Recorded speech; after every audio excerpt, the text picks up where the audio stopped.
That's always a good thing. Yeah, now we got tubes running tonight, because it's nice and chilly. Skeeter's out there in the mobile. Yeah, where's he at? East Greenville. Oh, he's up that way. 10-4. Roger, roger.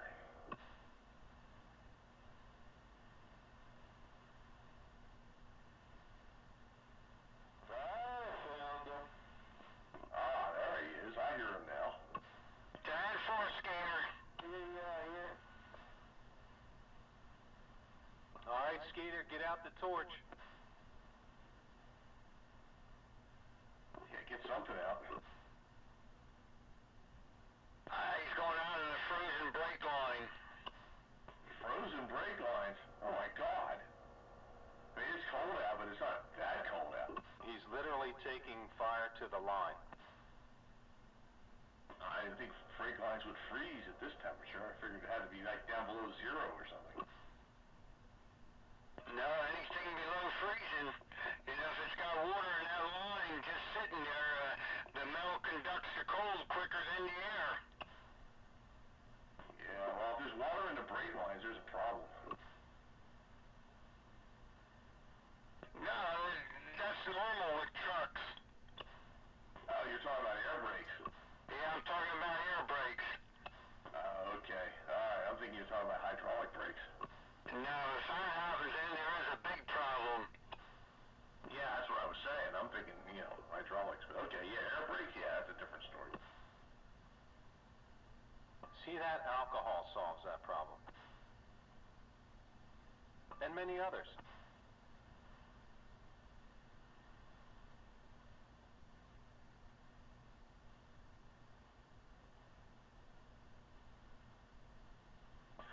What radio are you running, Bagger? Tram D201. Ah, that's right. Play it and they will come. That's cool, man. I figured I'd run a few tubes, get it warmed up. You know, it's nice I don't have to run my fan on them, that the internal cooling built in there is doing just fine. Yeah, all summer long my room is usually too stinking hot to be running tubes. Well, right now it's reversed. It's down chilly in here, so running tubes is a good thing.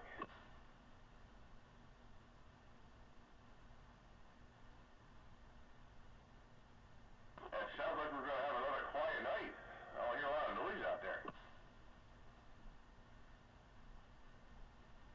Yeah, I was able to pull my RF gain way back. Way back. Of course, I got to clarify that a little bit. I have noise, but it's like the hash kind of noise, which I guess people are switching to LED bulbs or something. It's there's a localized noise level that seems to be developing around here. I could turn the antenna around and it goes up and goes down with it. So, but I don't hear any skip kind of noise. Anyway, that seems quiet. Oh yeah, wait till the Christmas lights go up, right? Yeah, look at all the pretty noisy Christmas lights.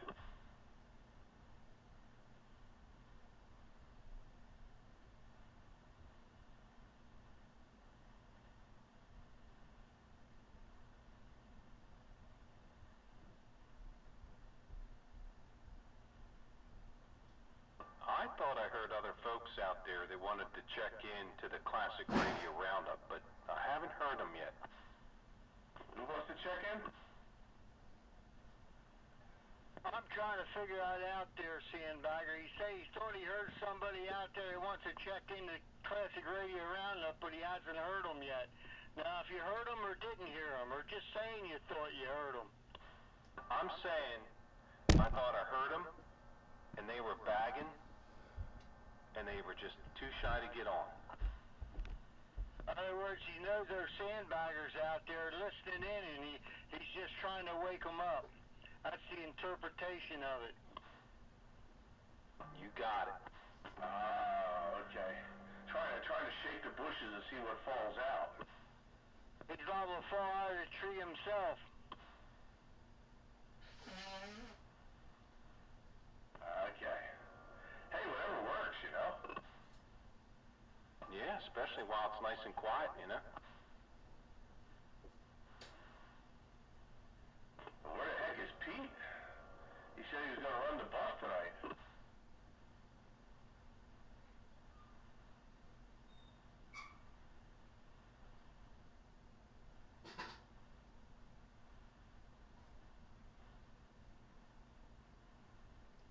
Maybe he's having difficulties. Yeah. Standing by for technical difficulties. My coax is frozen. Get Skeeter to come over there with the torch. Skeeter, I need you to put a fire to my wire. I had to get out my antenna wax. Evening, Pete.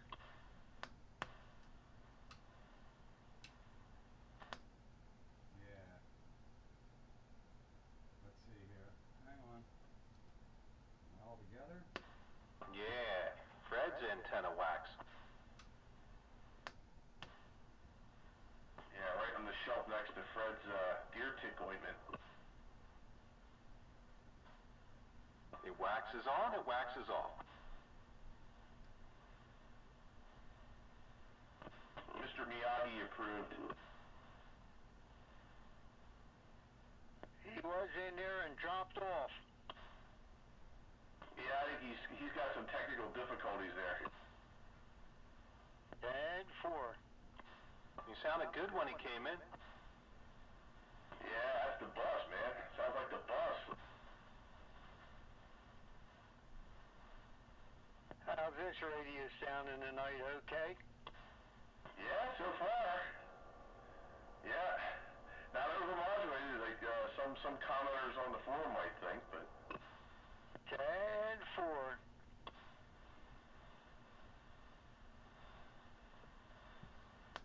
Yeah, I missed the warm-up session. So I'm just trying to get myself in some sort of order over here. 441 on Classic Radio Roundup. Yeah, best show on Citizens Band Radio. Show you right. Doesn't seem to be putting out much power. I don't know why that is. 15 watts or so with a 2-pill? Huh. And we're right on frequency. Yeah, I meant to mention that to you, Bagger and Spitfire, that I noticed when I'm tuning up this amp, this one's got 2 572Bs, but when I'm tuning an amp, I noticed that, you know, you could almost get that thing to balance out almost anywhere there, you know. Of course, you start them halfway, tweak them one way or the other, tune for maximum smoke, and, you know, I'm learning that you want to set that for the least amount of current draw when that's occurring. But it's weird how, like, they can be tuned in different spots on those dials, you know? And everything looks copacetic, but you don't get the power out of it. Yeah, that's the thing. The load and the plate kind of interact. That's why you go back and forth several times. And you should for maximum peak power, not carrier power, because they will tune in a different place. Yeah, show you right. Well, it's obviously enough to drive the big boy. Countywide radio driving this bus around town. And picking up strangers. Yeah, I missed the warm-up session, so, you know, a little late to the party, but better late than a no-show. That's definitely for sure. No showing is no fun. Oh, heck, I was looking at the wrong scale. That doesn't help things. That helps things. There we go. Still a little on the low side, but hey, it's working. Throw that meter out and get a dozy. That'll make you feel better. Yeah, it's a Workman HP 201S. They're not much better than a dozy. Yeah, it's a dozy dope. Dozy dope!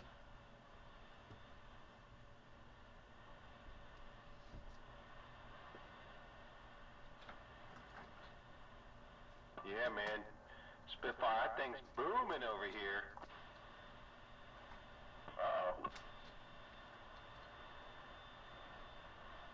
What, are you trying to tell me I'm too loud? No, sir. I'm just saying that baby is it's got a lot of modulation. Yeah, I don't want to be accused of being too loud. I'm not saying that. You running the gate there, Pete? That would be a big 10-4, Roger, right on. I'm looking for my plastic screwdriver. Check this load and plate. That's good. I get to hear my all-tube, all-tram radio. I got a radio roundup. You got a copy? Somebody's out there breaking for the roundup. Yeah, Unit 21. One-eyed Jack. You guys copy for radio roundup, over? Unit 21, I think. I didn't catch the rest. Hello, Unit 21. 441 to Spitfire. Hello. Come on back with that information. One-eyed Jack, 21. We got a good copy on. Good night, good afternoon, or good evening. How you doing up there for radio roundup? Doing real good there, One-eyed Jack. Glad to have you in on the Classic Radio Roundup. I think we've had you checking in with us before. Roger that. Yeah, it's been a while. I tried to get in, but my health has been a problem there, over. I didn't catch what your problem was, but you're not having a problem right now. Roger, got a good fire on your, got a good copy on your Spitfire. You're 72.5 down here in media area, over. Roger, on the media area. Oh yeah, you're from down that way, the lower corner of Pennsylvania, and Henry and all those guys. No doubt about it. Doing a good job up here, One-Eyed Jack.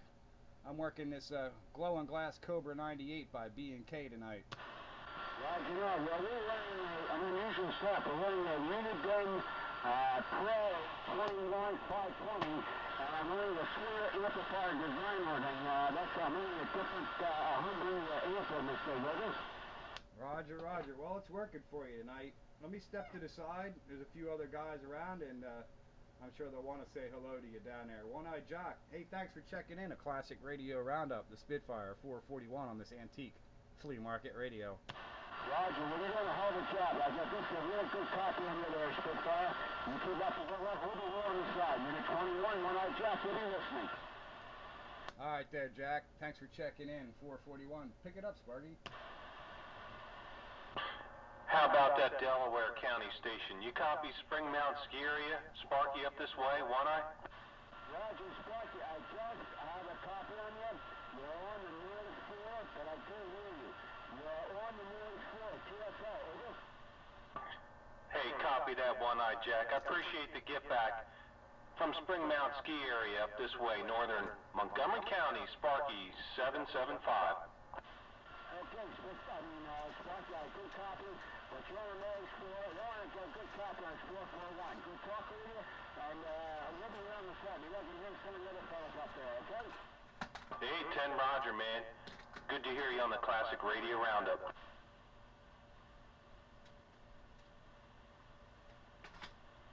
Good copy. We'll be here listening.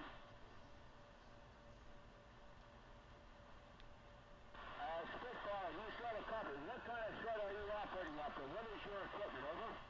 Me? I'm running this old Cobra 98 glowing glass radio by B&K, Cobra 98. Come on. Roger, well, that's doing beautiful. I got a fantastic copy. You're very strong down here today. I've got almost an armchair copy, over. Well, I appreciate the flowers on the armchair copy. Well, I got a little extra help, but as long as the audio is sounding good, this is a recent acquisition. Had one before and I let it go and I missed it, so I had to have another one. Glowing glass Cobra 98. Yes. That one sounds all that much better, too. That's the Star 350. And I'm swinging. I can do, I take 230 watts and I'll swing up to about 75 there, over. Yeah, I'm running a little bit more than that, but you know, I don't like to let too many cats out of my bag. No, hopefully that amp is glass there. It's glass, I hope, over. Yeah, glowing glass. 250 TH tubes, a pair of them. Look up 250 TH. Roger, no, well, I don't know what it is, but it sounds good. Is that a helicopter here, over? I didn't catch the last part. Say that again? Is that amp a helicopter's amp? No, it's a homebrew amplifier, rack mount. Good for you, over. Why, thank you very much. Yep, big old glowing glass Edison bulbs over here. Roger, what's the participation on the tubes, over? Oh, about 750 watts each. Wow, holy shit. What's your supply voltage, over? 3,200 volts. Oh, Christ, that's coming. Now, when did I get a good copy? That sounds real good.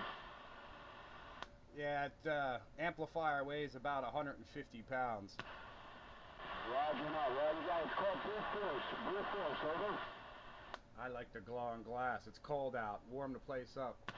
Roger, no. Well, that's a good thing. Well, put this here. That goes around to extremely easy. It sounds damn good. Damn fine, over. Well, you know, you gotta start with the quality exciter in the first place, or it's all gonna sound crappy anyway. This B&K Cobra 98 antique glow on glass radio. Roger, well, you have to start. You need a good driver, and then the amplifier's no good, and that which is put into it, over. Yep, 10-4. Yeah, you got a clean amplification, clean input, clean radio. And I even have a D104 hooked up to this old dinosaur, but it seems to like it. Keep up the good work, man. Keep up that good work. On Classic Radio Roundup.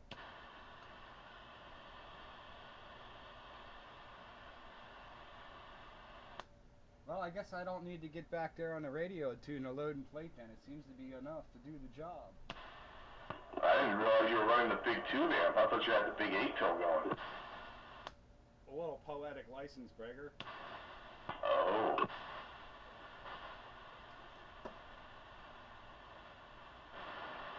Yeah, 'cause I haven't heard the 250 TH in a while. Last time you ran that, I remember you saying something about it having some kind of feedback kind of problems or something.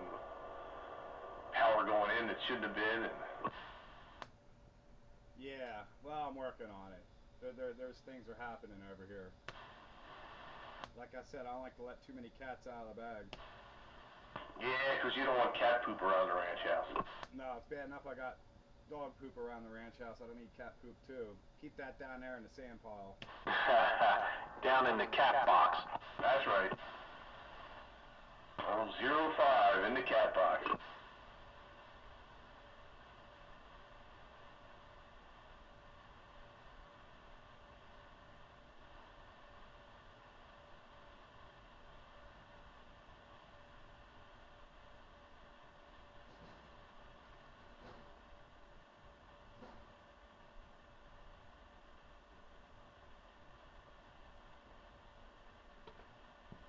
Sure have been giving this wood stove a workout. Yeah, and winter hasn't even been officially here yet. Oh, I know, but you can't tell me that by going outside. Nah, it certainly feels every bit of winter. But hey, we're lucky we don't live in Buffalo. I was looking at the radar of that and pictures of that. Wow, it's like a wall, and you're either in it or you're out of it. Yeah, and if you're in it, you got 5 feet of snow on the ground. And rising. Yeah, it's still going. Well, see, that's what happens. I mean, the cold came too early in the year. The lake is still relatively warm, and all that moisture just keeps evaporating up into the sky, and it comes down as snow. Yeah, sorry for them. Yeah. I mean, I wouldn't mind the snow so much, except for I'd be scared of it piling up on the roof. You know, that snow hitting on the roof can be dangerous. Good for snowmobiles. Yeah, that was my big worry when we had that one winter in February. We got buried in three snowstorms in February or something. I was up there shoveling off the roof too because I didn't want it crushing the roof. I was in 2010. Yeah, that was a bad one. Yeah, we had two footers and a 1-footer in a week's time. Yeah, there was nowhere left to put it. I had to shovel it off the roof. It was burying up the windows. At least when you fell off the roof and that, you would have had something soft to land in. It wouldn't be a very far fall neither. I think it was maybe 3 or 4 feet fall. That's what I mean. Anyway, I had to swim out of it.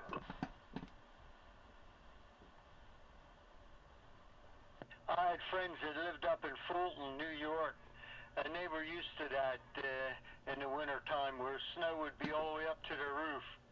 They had to go on the roof and shovel the snow off because the roof would get too much on it. And that how do you do that half the time? You try to get out to the roof and then you slip and fall off it. That's why way up north they have them big super sloping A-frame houses. And it can't stick. You need a roof hoe. That's what she said.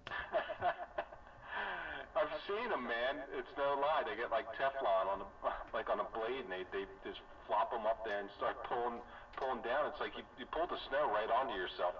I'm a roof hoe. Yeah, a lot of people with mobile homes have that kind of thing. You switch radios there, 44? Because now you're a little off frequency. No, I'm on the same radio. That's weird.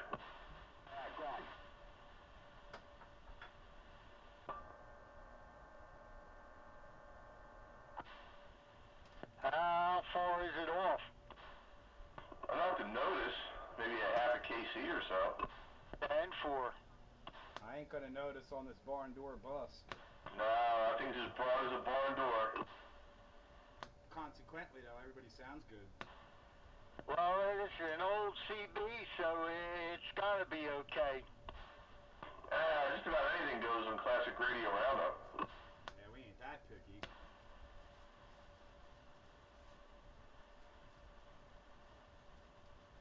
I mean, one of these times we're going to have to do just for our buddy Randy. We're going to have to do the classic radio roundup with all stock microphones. Yeah, and then we'll do the D5 diode cut version. Of course, it won't matter on my end. No, that's true. You sound the same no matter what you do, because you're, like, in person. Yeah, change the microphones ain't gonna help any. Nor hurt. Got that little mini 6-channel radio of mine with the anemic stock mic on it.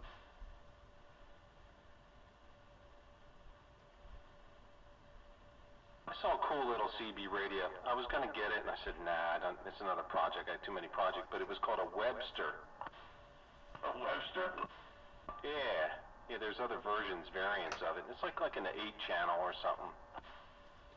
Oh, man. I think of that TV show with that little kid, Webster. I could go to that Pioneer 40-channel thing. That's got a stock mic. That's kind of just all stockish. Yeah, but I was thinking more along the lines of the Metrotech Pacer. Yeah. Why haven't I ran that in a while? I don't know. I think there was an issue the last time I had that on. Oh, maybe it was the other one, the Mustang. There was an issue with the Mustang, but then you dropped the dead key or something, and and the modulation got a lot better. Unless something happened since then. I think I need batteries for the microphone. That might be.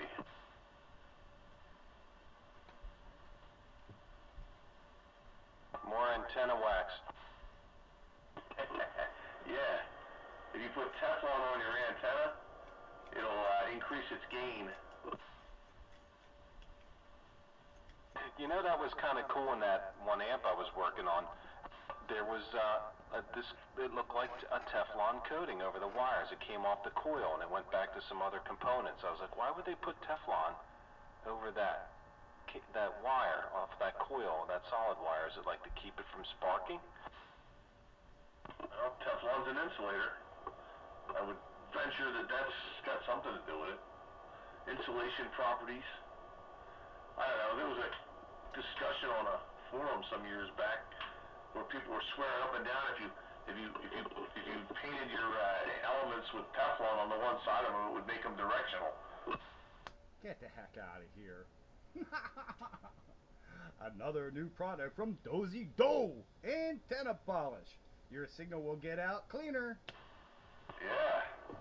Yeah, you put Teflon on the opposite sides of your elements, and because it's an insulator, it's gonna block the signal. Can be painted on the side for directional activities. Well, I could blow that right out of the water because I can use an insulated wire for an antenna or a bare wire for an antenna. The only difference is slight capacitance lengthwise. That's about it. Damn it, Pete! Stop using common sense. I'm gonna have to start using that insulated wire, and I'll have gain. Or does that just hold the the RF in. Can't use insulated wire for antenna wire because it'll hold the signal in.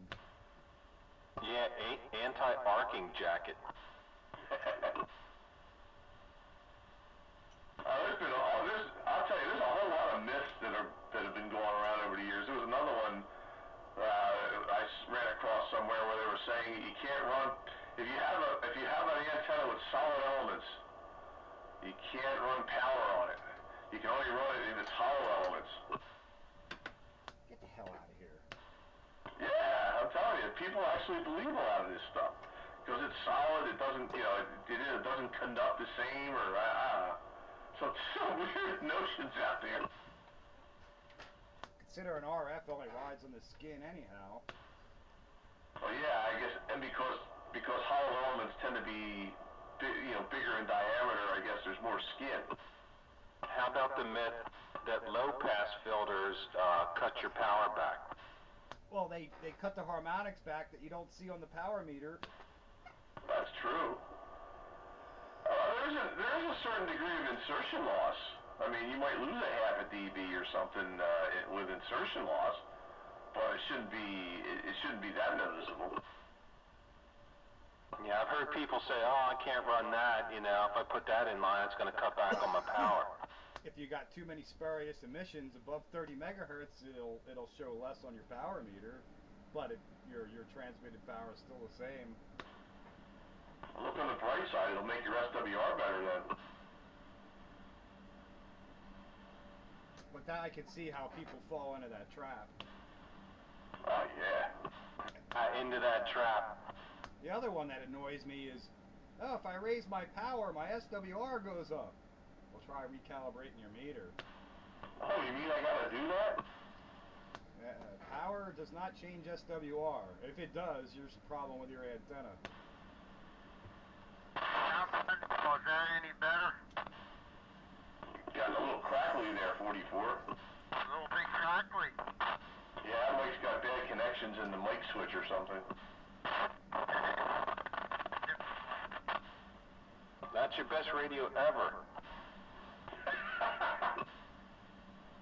Maybe not with this mic on. It was intermittent, 44. Sounds like a Turner Plus 3 with a dirty switch.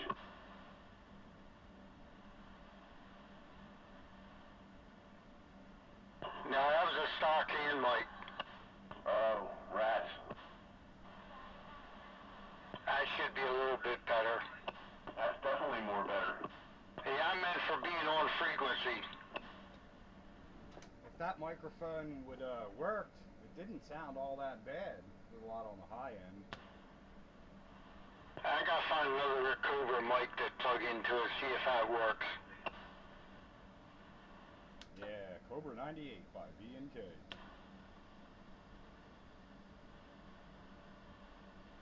My radio has been Munsoned. Man, it's been good 10 meter conditions lately. Worked all my Europeans on 10 meter AM this morning. And then when I got up this afternoon, just for the heck of it, I put in 10 meter slow scan TV frequency, and there was a guy in Japan calling CQ. I spent the next 45 minutes exchanging pictures with him. That's cool. It was way cool.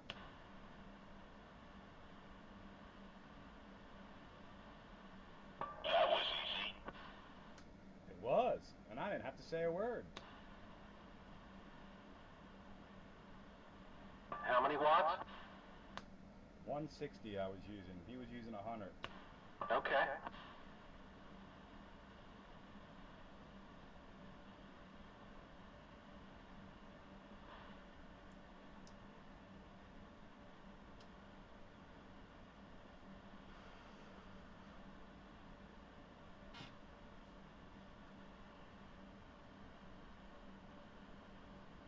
Yeah, he was calling CQ. I seen his picture come through, so I answered him.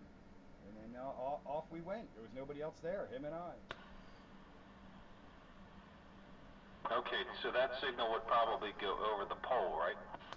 Yeah, I think it pretty much does, because I'm pointing it like, what is that? I can't see.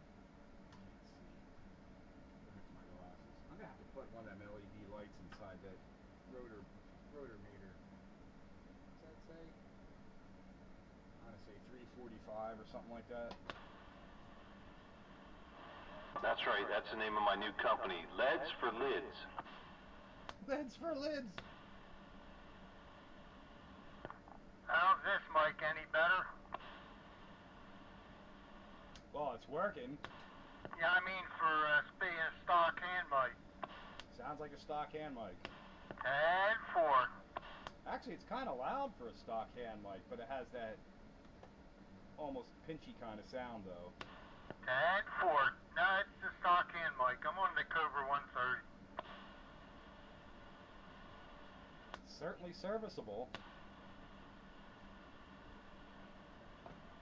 Well, you were talking about using a stock hand mic earlier, or a stock mic earlier, so I figured I'd try this one. Yeah, here we go. Let's try a tram. Let's try a tram with a stock mic. I don't know if I have a stock mic for the Cobra. I'll have to look around. Yeah, here we go. Stock hand mic. Ooh, I think I got a little high frequency. There we go. Get rid of that. There we go. We'll run undermodulated CB audio here.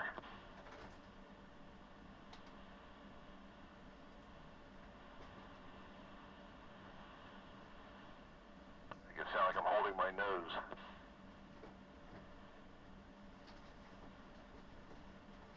Let's see if I can adjust the tone control here. Let's see. Oh, there we go. 1, 2, 1, 2, 1, 2, 1, 2. I guess it sounds better like up here, I guess. A little bit more treble. It's all about the treble, no bass.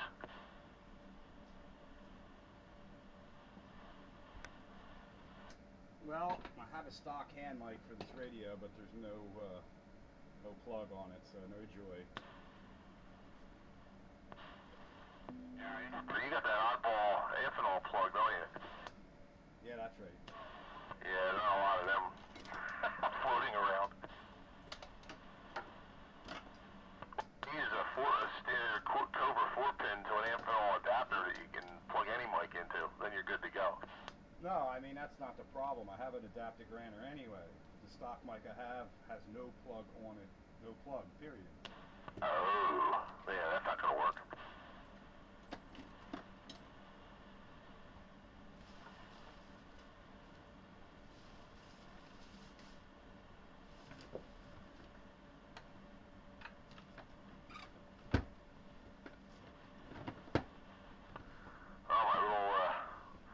My youngest kitty cat just came up and is now sitting on my lap. She seems to like classic radio roundup.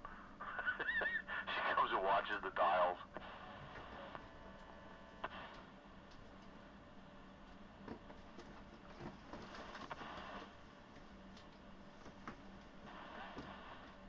Got to keep her away from the Echo Max 2000 microphone though, because she tries to eat the windscreen off of it.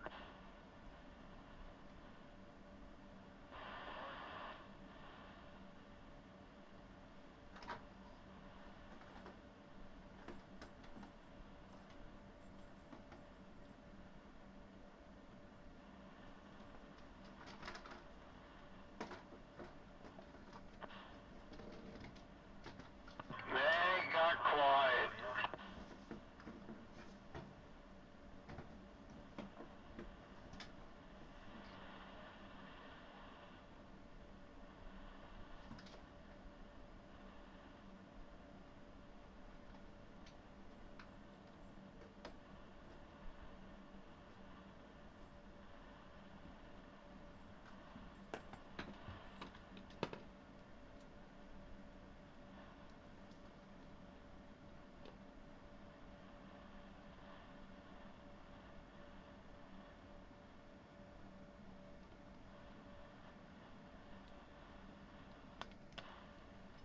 Hello, radio. Stock Radio Shack microphone. Yeah, you got a little bit of a hum in the background, but you got audio. Well, that's a stock Radio Shack handheld microphone. And it works. Okay. It looks like it has decent modulation out of it. Yeah, it's not bad. It's got for a stock mic, it's got punch.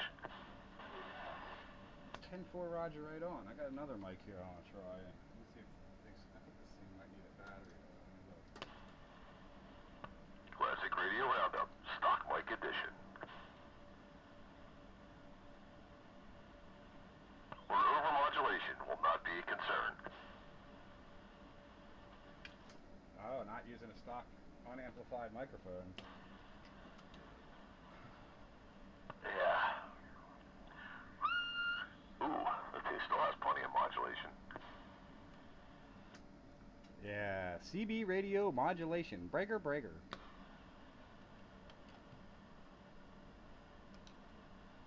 Pin 4, good buddy. This doesn't even light up the modulation light. This one's working. This one's flickering the modulation light pretty strongly, actually.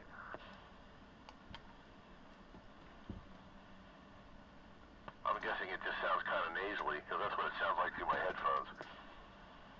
A little, but I've heard a lot worse. Yeah, these microphones just don't cut it. Even Tram, I mean, the stock mic that came with this radio was an unamplified G-Stand D104, so.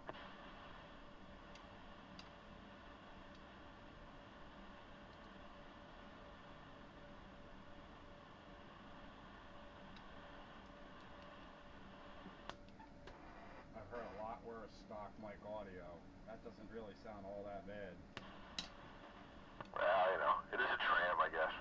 It makes even the crappiest stock mic sound semi-acceptable. Well, you gotta realize one thing, it's not train approved. Oh no. You mean it's Captain Boofy? No, it's not boofy, but it's not train approved. You know how he has to be. Yeah, I gotta put the Galaxy on, then it'll be train approved. That sounds good over here. Yeah, I guess it'll sound good, and you know, I can't wait to hear the post roundup reviews on it.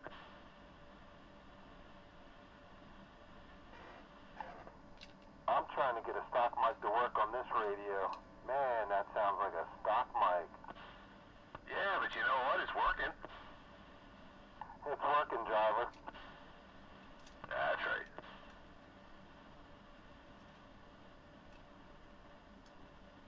Breaker 19 to see who's rubber duck. Yeah, it's a Texas Ranger mic, and it's a real bad one. Sometimes they're good. This just happens to be one of them real bad ones.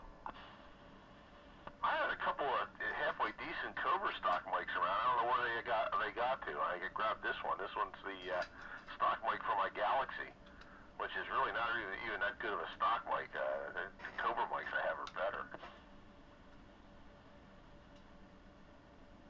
Yeah. Well, hey, you know, you two, and we can all sound narrow. Yeah, definitely not a high fidelity night here. Nope, classic radios. Classic radio stock handheld microphone night on Classic Radio Roundup, where boofy is fashionable. yeah, and even a dead clock is right twice a day. No processing. I do have a transmit tone control though.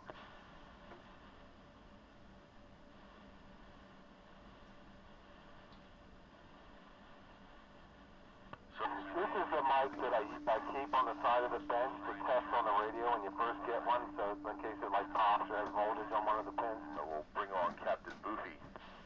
I doubled it there. I was just saying this mic's the one I keep on my bench on the side. It's a test mic. Any new radio comes in, this is the mic that gets plugged in to see if it even works. Yeah, so what do you think sounds better here, with the tone control up on the treble side, or all the way down here at Captain Boofy side? With the treble, it didn't lose any bass and it had some presence then. Well, yeah, the tone control basically attenuates the high end. You know, it's the constant bass, but yeah, if I turn it up, then it gives it more treble. But I didn't know if it sounded too nasally or not. Somewhere in the middle. Yeah, I can put it in the middle. That's about the middle there. Yeah, that's what she said. right there in the middle. Roof hose. I double with you. Put it right there in the middle. Yeah, with the roof hose. That roof is on fire. Well, that'll melt the snow.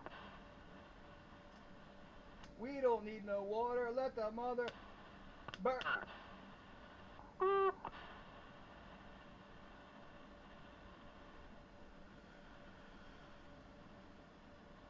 On Classic Radio Roundup, where specifications are subject to change without any notice whatsoever.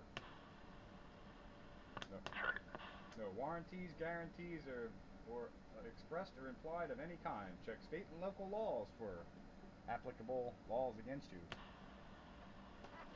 I had to close the top of my radio here because the cat kept sticking her face in it. I'm like, you're gonna get an unpleasant surprise.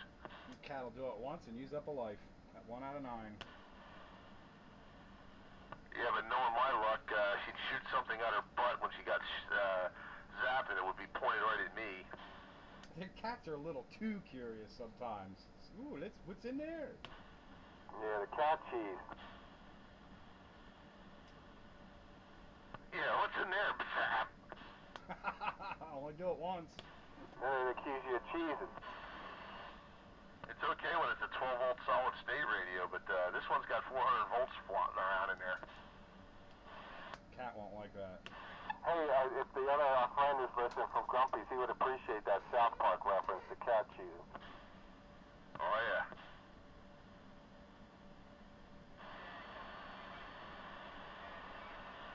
You know, I wanted to get into that show, and I tried to get into that show, but I could never friggin' understand what they're saying.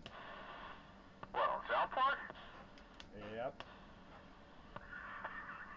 Well, the only one you can't understand is Kenny. No, I can't really understand any of them. They're too high-pitched, fast, squeaky voices. Like, what the hell did he just say? Oh, I don't know. What the heck is kisses to?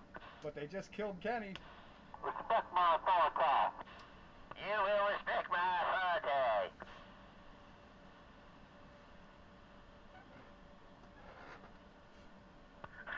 There's a lot of good one-liners in that show, though. I haven't seen it in years, though. I haven't kept up with it, but I piss myself laughing at it most of the time. No, I know there is. When I do understand what they're saying, I laugh my ass off. But then there's a whole lot I don't understand what it is they're saying. I'm like, well, I know I just missed something funny. Mr. Mackey, and drugs are bad, okay? Okay. You go to hell and you die.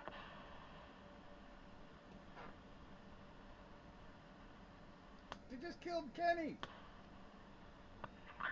That still reminds me of that clip. Oh my God, they killed Kenny that I had recorded on that HT of mine, and I used to drive poor Uncle Al nuts with it.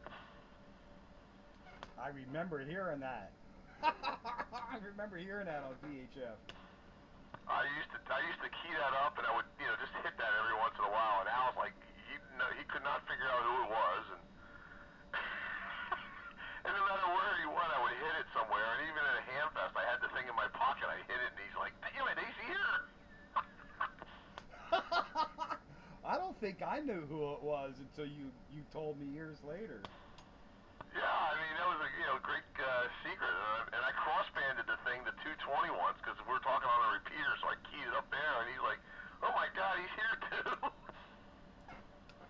So he never put it together, for crying out loud. No. I mean, he's driving. Of course, it's an HT, so I don't get to the outside antenna every so often and point the beam. He was down in a mobile somewhere, and I pointed down there, and it's like no matter where he went, he could hear it. And he's like, "Where is this coming from?" I remember hearing that. That's funny. That's kind of why I think that line is always stuck in my head. They just killed Kenny. Oh my God, they killed Kenny! I think that's probably why that line is stuck into my head, because of that. Day after day. Oh, it's funny. Poor Uncle Al. It's like like I said, I never really watched the show, but that line is stuck in my head, and I guess that's why. Oh, God. They just killed Kenny. Yep, I remember hearing that on VHF. And Hal's in there. Aren't you going to say anything? What's the matter with you? You gutless? Is that all you can do?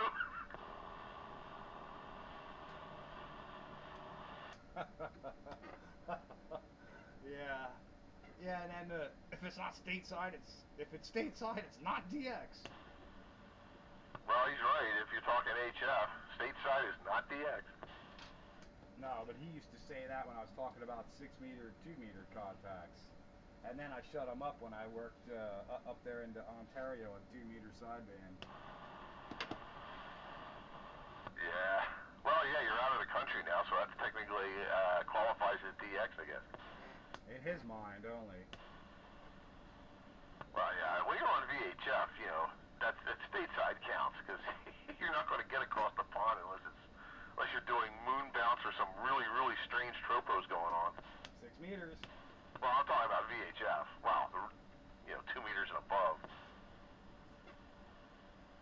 6 meters, yeah. Yeah, 2 meters, they're still waiting on somebody to do that. Hello, radio. Hello, radio. Chuck in the Mobile. Going home from work. Hello, Chuck. You sound a lot different in the Mobile. Yeah, 718 with a stock mic. Wow, what a difference. I wouldn't even know it was you. Yeah, I gotta do something about it. I got the audio playing pretty good on this little rice box, but I gotta upgrade the microphone. Yeah. Yeah, the microphone's the key to all that. While we're sitting here talking on stock mics. Does sound like somebody that he's not. Yeah, stock mic night. What's going on, Chuck? Stock micing it. Stock mic night on Classic Radio Roundup. Yes, and this portion of Classic Radio Roundup is dedicated to Randy. At Classic Radio Roundup, we do not profess nor condone the use of noise toys. And echoes are strongly discouraged unless you're using them for effect. Only for effect. Not as a continual trash can bottom sound. That's right. Yeah, you can do as many Crazy Eddie commercials as you want, but, you know.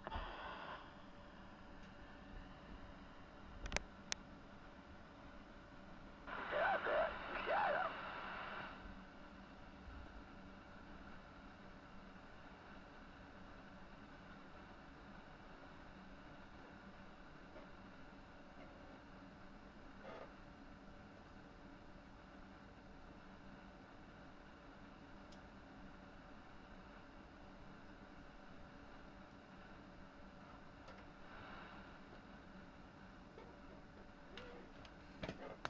I kind of find it ironic that I got a 4-pin Cobra wired Radio Shack stock hand mic.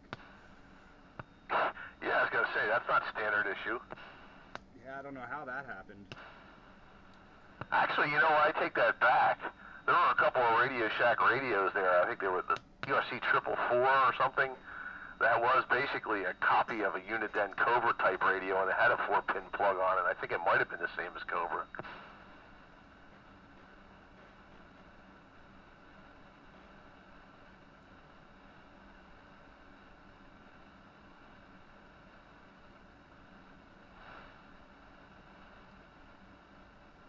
I saw a 441 on.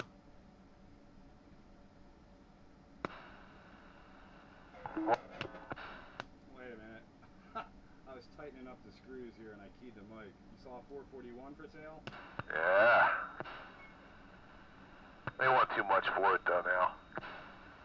Well, you know, it's also not mine. Well, that's true. It'd be one like it, but it wouldn't be that exact one. I bought that one new in 1981. What? Managed to hold on to it for a while. Until it got 0-5'd. It literally got 0-5'd. It's down in the cat box. That'd be kind of cool if he got on the air with it and I heard it. It's probably sitting at the bottom of his bench with metal shavings in it. Stop.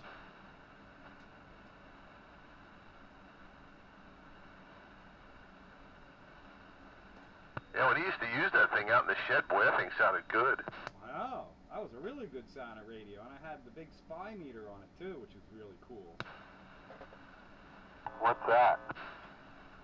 I took a meter from an old, multimeter, and instead of using the meter in the radio, I had a phono jack in the back. You could use the internal meter or plug in an external meter, and it was a big giant meter, and I had it calibrated and colored in all the lines and put the numbers in there, and it was like 3 inches by 4 inch freaking meter. Oh, like off a Simpson meter. That's right. That's cool. Yeah, for the visually challenged. You could see that thing from across the room. Oh yeah, no doubt about it. That was way cool. I had fun with that. That was radio I did some mods to. But only power switching and audio, kind of things like AKA you did on the 458 there. Oh yeah. Yeah, that was a fun radio, that 458. There's another one I kicked myself for getting rid of. But then I was, gung-ho ham and building up my VHF, UHF weak signal station, and I needed cash. I need cash now. Never knowing that there was going to be a classic radio roundup, and that thing would have been the bomb. That would have been good as a daily driver. Show you right. Play on 10 meters. Oh, that would go up on 10 meters without a problem. My father-in-law used to use it up there. I used to use it up there, legally. So did he. Barefoot. People would think I was lying when I told them what I was using. I would put out an honest 22, actually, I'm trying to think. Did I put a 477 in there? I forget. But I had it up to 25 watts of output on sideband at one point. Yep, I think that's about right. You could do it all by itself. But I think I put an MRF 477 in there. It got a little bit more power out of it than the stock vinyl.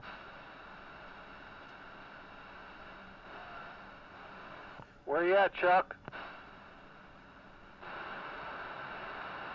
Yeah, heading into Exton here. Copy you getting down there in Exton, man. Yeah. Stock mic there. I have to turn the gain up for this thing to even work. Getting down, getting funky. Branger. Hey, there's Tickle, man. 079, just in time, checking in for the Classic Radio Roundup. Hello. You got your stock mic, man? Stock mic night. I'm still on that 2510. I haven't gotten around to switching back. That's not even a classic radio.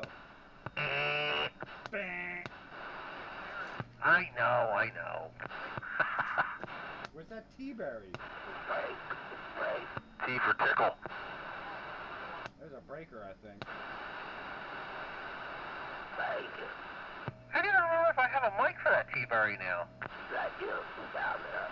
Well, that just won't do. These guys are walking all over No Voice.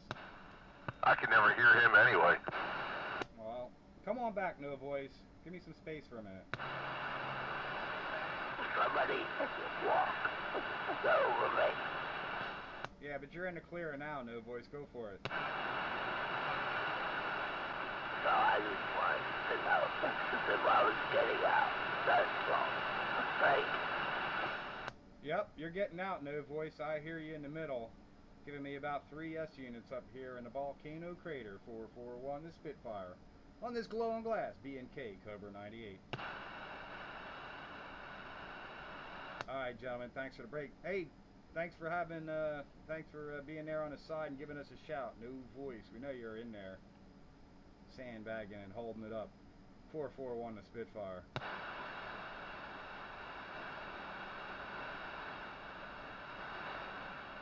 Carry on, gentlemen, with Classic Radio Roundup 27115 on the AM stock handheld radio dial.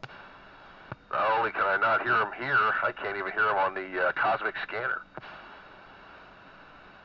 He was giving me 3 S units. Yeah. I used to hear him pretty good when I lived down in the old place, but not anymore. Actually, tonight was one of the... Usually his audio is pretty weak. He had actually more strong, clear audio than typical, if you ask me, tonight, which made it easier. Or maybe it's just this B&K receiver, come on. Yeah, may have a good receive. I can hear One Eye Jack pretty well. Although he was kind of in my my locally generated noise level. Oh, he was slamming in here, and then I started getting that multipath effect, is swinging from like 3 to 5. You know, that rapid up and down thing. And when it was at 5, like, you know, he was louder than at 3. That whole AGC pumping thing, whatever. Yeah. You'll see it on the gate. Yeah, he was giving me about S5 or S4.5, but my noise level's at S4. Oh, well, my noise is 0. Needle falls to the bottom. I can remember a time when I had that. Not anymore. I don't know. People were buying LED lights or fluorescent lights or something that's just generating a wideband white noise or something. It's just if I can turn the beam around, I turn it to the north and it drops down to like an S2. Operator Ron sent them people up your way that was down his way. Something to be said for living, you know, down here in the volcano crater. I don't have all that man-made noise floating around. My new LEDs take my 2 meter out. What, LED lamps? Yeah, all my outdoor lighting. It still runs off the power supply, but they're all LEDs, you know? And it just buzzes it out. Well, that's no good. Nah. Is it the LEDs themselves, or is it the one of the switching power supplies that does it? It's the LED itself. Ouch. Alrighty, I'm up on top of the ridge line here. Hello, Chuck. You making it? Yeah, you guys are S9. I'm up on the ridge line here where I live. I'm about a quarter mile from my house.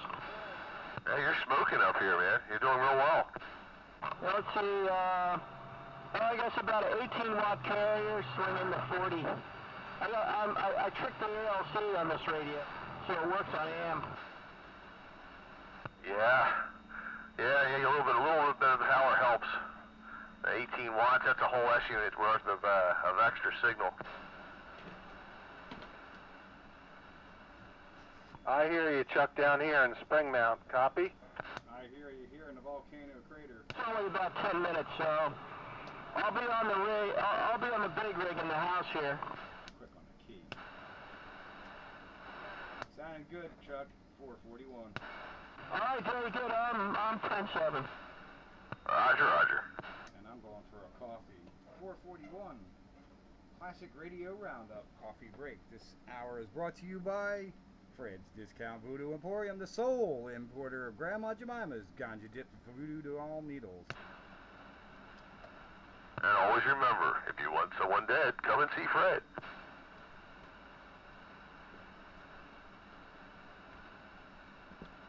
Sandbagger. Yes, sir.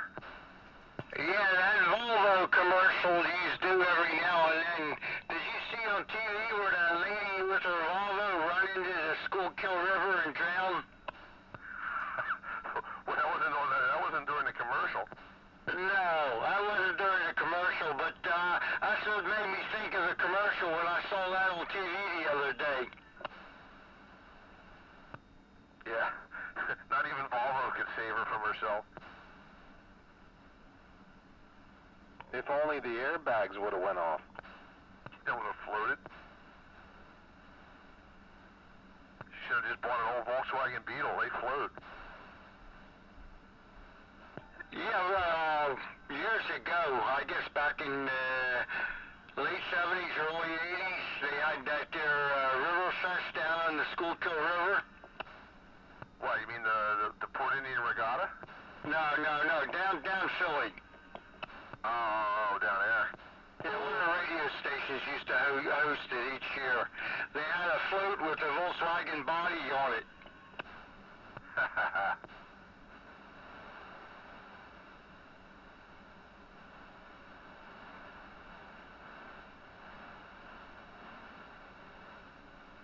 how did it float 44? I know Porsche designed that. Were there like these cavities that were sealed in the thing or something?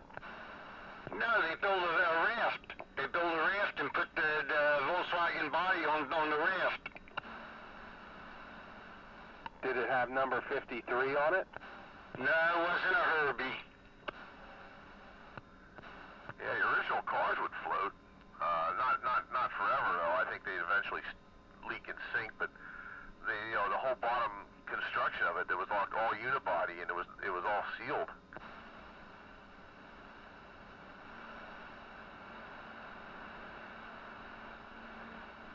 I mean, the engine would get flooded, but the actual car body would float. Truly a wagon for the folks. The people's car, that's what Volkswagen means.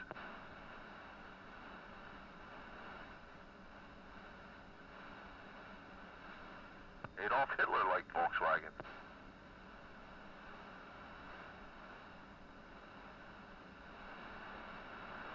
Just think, everybody would be driving Volkswagens if he would have took power.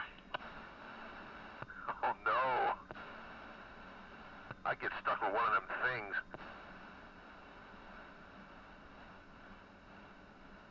Every now and then you'll see one of them out on the road. Not too often, though. They're collector's items now. 10-4. There was a guy up outside Bartow that had one. I saw one around here not that long back in the summer, I guess. Somebody parked in the parking lot, and I'm like, oh my God, a thing. 10-4. Yeah, they were pretty thin sheet metal. Not many of them lasted around here in the Salt Belt. Oh yeah, the salt plate hell and all that stuff.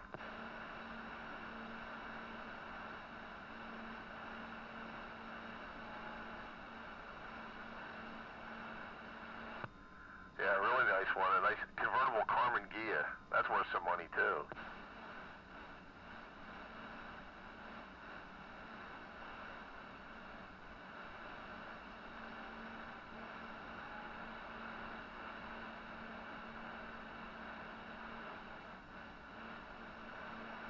Back in the 60s, they had a Volkswagen. Was that the Carmen Ghia, or was that still a Volkswagen station wagon? That was they had one called the hatchback, I guess. That was the station wagon. The fastback. Fastback. It had the hatchback on it. Yeah, it almost looked like a little station wagon, but the engine was still in the back. 10-4. Yeah, I know a lady on the CB that used to have one up above Bechtelsville. Some older lady, her and her husband. When her husband passed away, she sold it. One of my buddies had a green one, and he rolled it on Park Avenue there right before you get to Nielsen's property into the field, and he walked away. He's like, it rolled over a couple times, and it ended straight up, and he just got out of it. Lucky Ralph Nader didn't see that because he didn't like the cars that rolled over that way.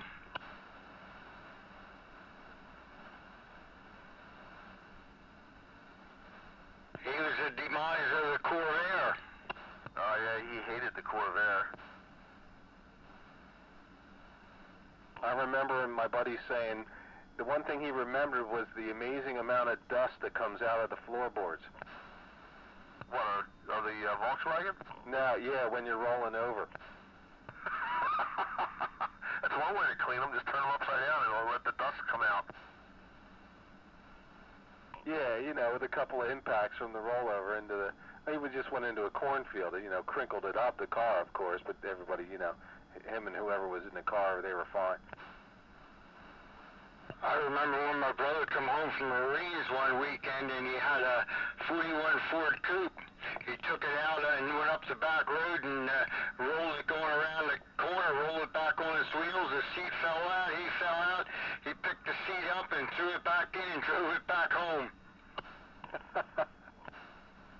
The mirrors are probably gone. Maybe they were still on, you never know. And sometimes the rollover will knock the mirrors off, sometimes not.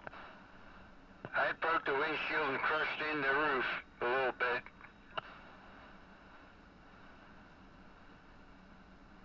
Oh, just have it chopped and channeled. Nobody would know the difference. I bought a 1970 Travelall, International Travelall, that had been rolled on its side, like on, down a bank. And it just crunched in a little bit of the sheet metal, and I drove that thing and sold it for way more than I bought it. Oh man, International Travelall. I had a 68 Scout once. That was kind of fun. Yeah, big, heavy, thick sheet metal on them. That's why that thing kept going, even though it was rolled almost. Yeah. Oddball engine. You timed it on number 8 cylinder instead of number 1. Yeah, I had the 390 with the 4-barrel Holly. 392, I guess. That was, yeah, they had, I had a 266. The next one up was a 304. Then it was a 345 and then a 392. Yeah, I did 392. Sold it to my roommate. He drove it for a bunch of years as a painter's truck. And then he sold it to a farmer who just wanted the engine. Probably same engine as one of his farm vehicles. Yeah, like a big flatbed. That was a chunk of cast iron, that block, I'll tell you, man. And it came stock with a Holly. Oh yeah, my 266 had a Holly 2-barrel on it.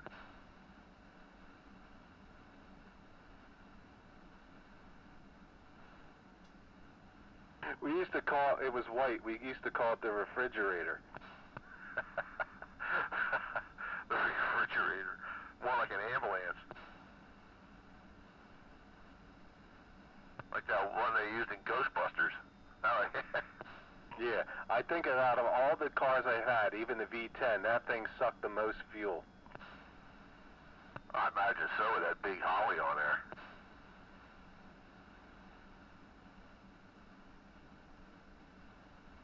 Big heavy thing like that. Whew.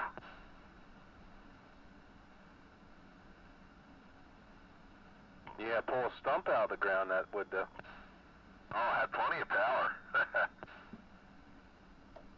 Volkswagen. Uh-oh. No audio. Oh no. Oh, there you go. There's some audio. Yeah, but where did it go? Should be more than that. Oh no, wait a minute. There it is. The Volkswagen. That's how they say it in Deutsch. Volkswagen. The people's car. Wunderbar.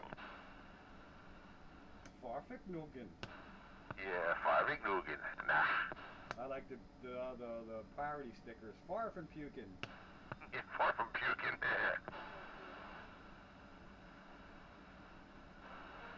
They were big in the 80s, the far from puking. Well, that's when that whole Fahrvergnügen thing took off. Far from puking. Yeah, it had other ones. Cats be puking and, I don't know. Dogs be puking around a ranch house. Oh no. Dogs be pooping.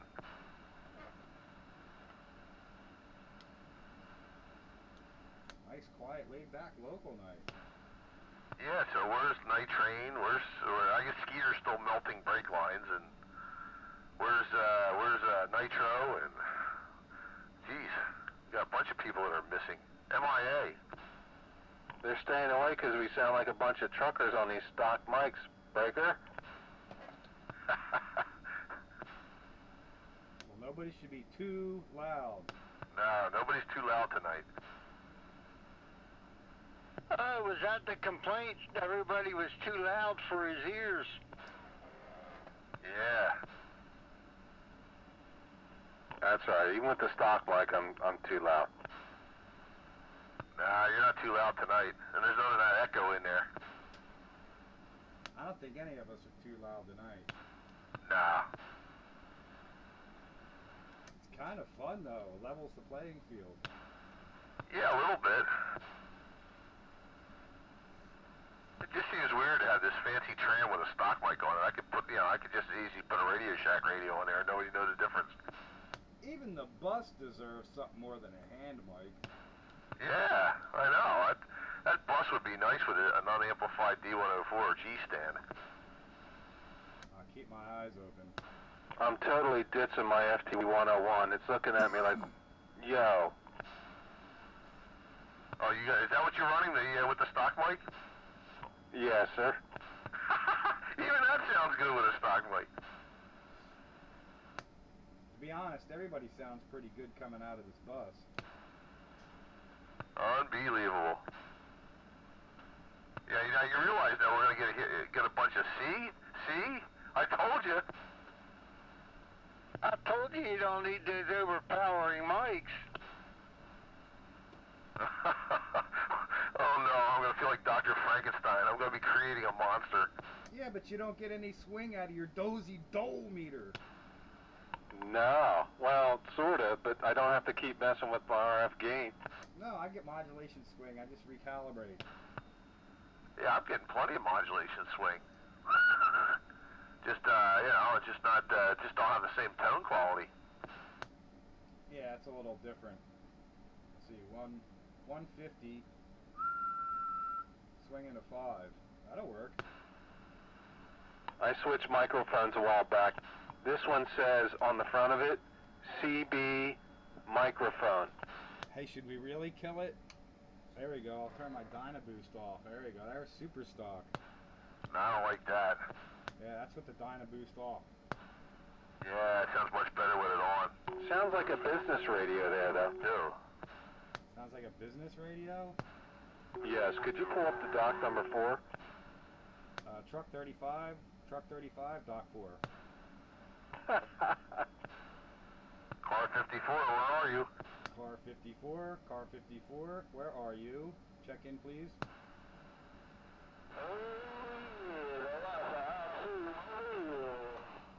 Hit it again, Skeeter. Hello, Lapsa Opsu. Road back there countywide. I hear the crew in there. Quarter wave Dave, the bagger. 775, the Lhasa Apsu, 663. South, coming down. You heading home now? Did you get some brake lines thawed out? Louisville. Out here around Petersburg, Baker. Get them brake lines thawed out? Been around here, took care of business. Another job well done by the Lhasa Apsu Road Service.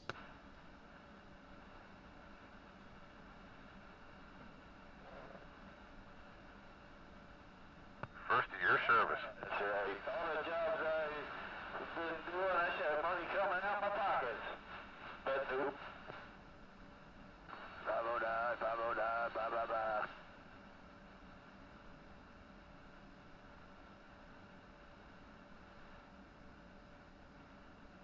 Great short. Go ahead, Blake. How about you, 44? You got a copy? Yeah, right back to you, Red Line. We got a copy on you. I got that old Craco 23 channel sideband that I had sitting around here. Figured I'd try that out tonight. And for that Craco's 23 channel sideband sounds good down here, Roger. Glad to hear that. Sometimes you wonder if they still work when they sit around for a long time. Good sounding radios, but they got a face only a manufacturer could love.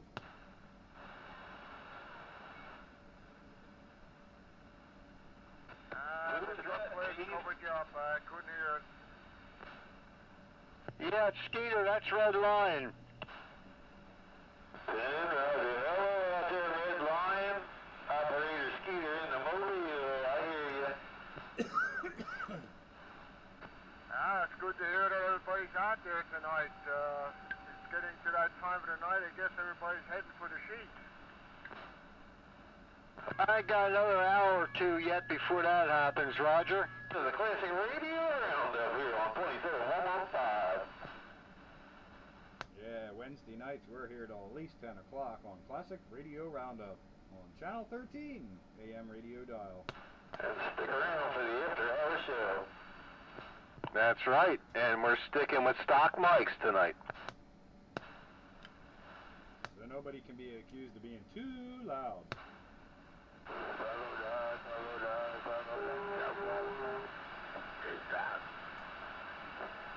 I was Red Lion up by Doe Mountain. Yep, I can hear him. You're coming good out here. Yeah, you're up in his neighborhood.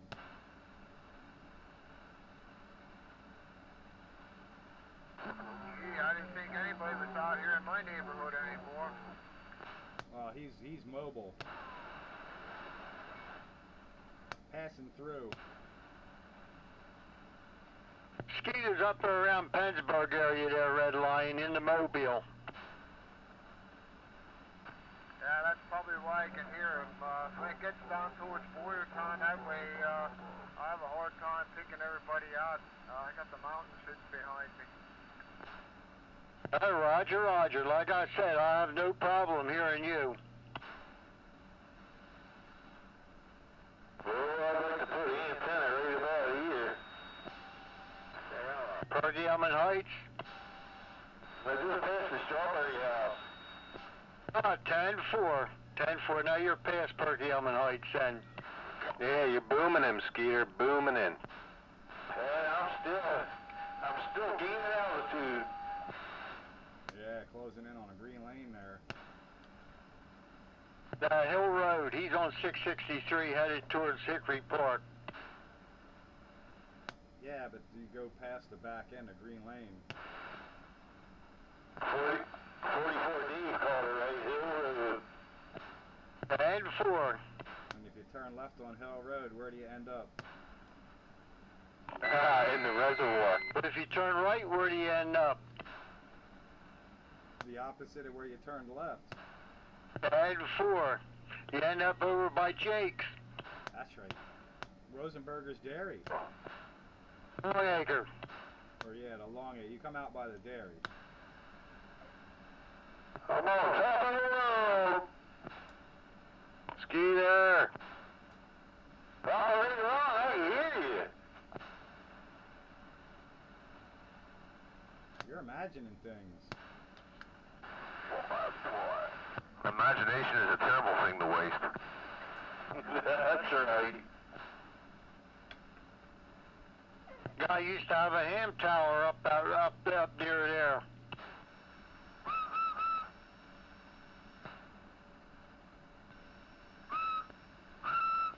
There we go.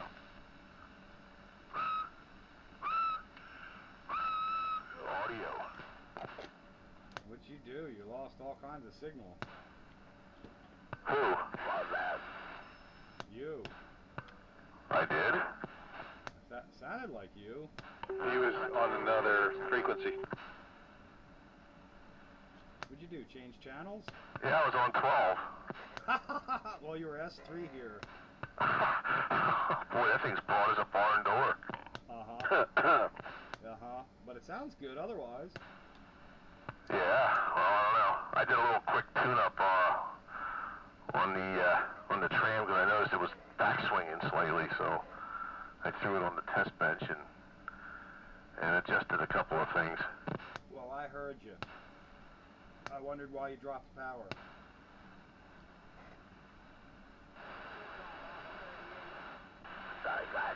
Well, that's just weird. I don't know. Oh yeah, she's swinging good now. No, if this thing's anything like the other one or any of the 88s, you get good high fidelity, but you also hear what's going on next door pretty well, pretty clear. Yeah, a couple of minutes, you'll be wanting to switch radios probably. It's fucking junk. It is junk. It's junk. That's right. Kick it to the curb. Curb alert. Where curb you put it at? Because I'm coming by. No, this one is not going to the curb. Even with its flaws, I'll take it. That sounds good.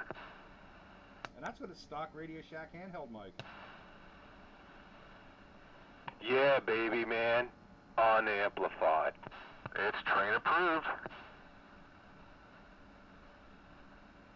I still can't get over when old 05 said it was your best sounding radio and you had the bus working up there. Yeah, that's weird. And then you get it back and it doesn't sound right. Yeah, but there was times when it did, and then there were times when it didn't. It was up and down. That's what she said last night. And the night before. You ought to be on Hoffmansville Road by now if you're going out that road or going straight up 663. Yeah, I should have turned left on Hoffmansville, but something said go straight. Bad Ford. Forward, never straight. Forward, never straight. Who is that? Forward, never straight. I don't know who that is. Who, this? Is that you, Pete? Countywide Radio. Countywide, you copy. No, that's not you. Okay, it's not me. But there is a long distance breaker out there. It sounded like the original operator.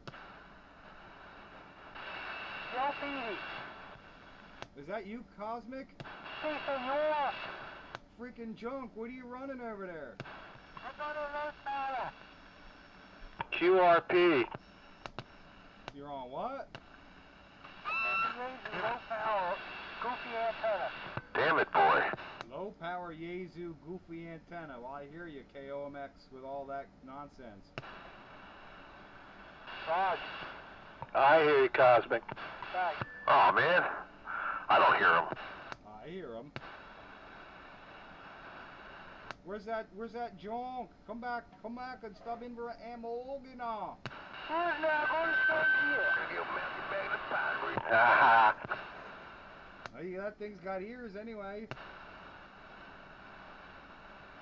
3 watts low power. 3 watts low power. You're only giving me like 2.5 S units on this old B&K Cobra 98 long glass radio wants. Here's now 80-10-meter antenna. Good golly, Miss Amali. I don't think Sandbagger hears you at all. I got no copy on him, but he's 20 miles away from me. Yeah, I doubt if he's hearing me. Dial in the Cosmic Radio Scanner. Yeah, that's the only way I'll hear him is on the scanner, I guess. I hear him out here. All on the side. Well, it's working towards 10 miles away. Alright, that's the one you get. 19nov14, get you later. You get out 10 miles, but he ain't making it 20. He's getting half the trip anyway. 230, I'll get you later. Alright there, Cosmic. Good to hear you on once. This is stock microphone night on Classic Radio Roundup. Catch you later, Cosmic. Yeah, look at that. He came right in. Low power station. That's what it's all about. I'll tell you what, this B&K's got ears. I can't complain about the way it hears. Nah, I'd be hearing good. It'd be have the sensitivity on. Yeah. Lots and lots of sensitivity. Yeah, she's swinging now. That's good. Haha. Why do they still swing?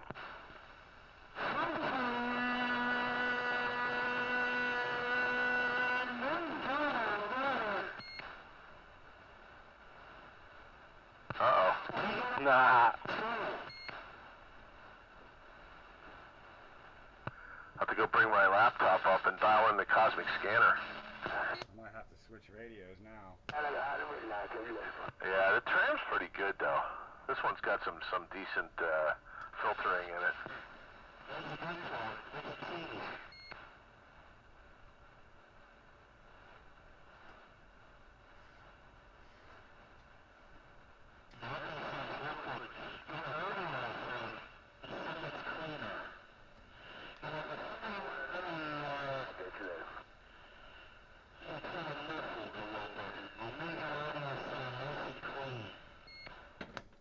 Yeah, let me see what I can do with this Regency Imperial. Well, that'll help you.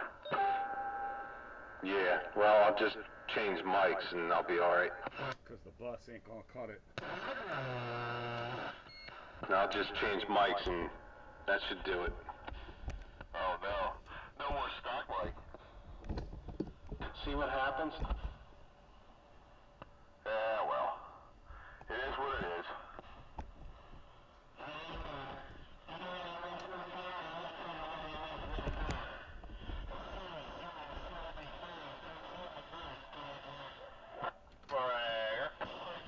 go, Tickle. Alright, fine. I switched back to an old radio. I'm gonna go down and get my laptop.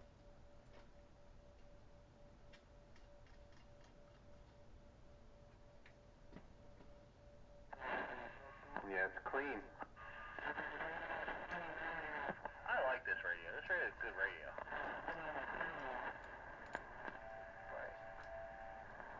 Yeah. Yep. On the classic radio roundup. Hey, I'm still with the same stock microphone on this Regency Imperial II. Come on. Radio roundup. Oh no, I doubled with somebody. Is this thing working? Yeah, you doubled with our friend up there in Chowderton. I hear you. The same stock microphone I was using on the Cobra 98, I'm using on this Regency Imperial II. Come on. Yeah, you got 120 hertz. That's alright. How's it sound otherwise? I don't know. Touch the mic connector there and see if it goes away.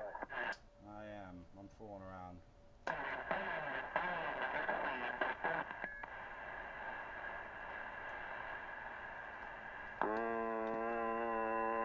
Not sure.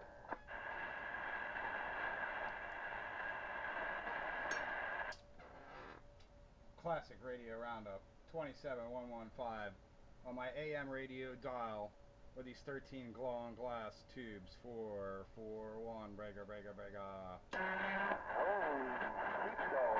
Well, we got you now. You got a copy on this countywide?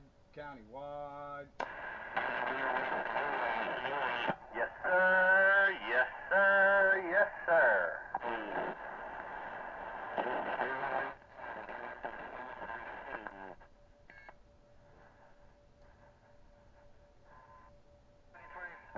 You know, every time she hears you, Spitfire, she keeps remembering the I don't wanna. I don't wanna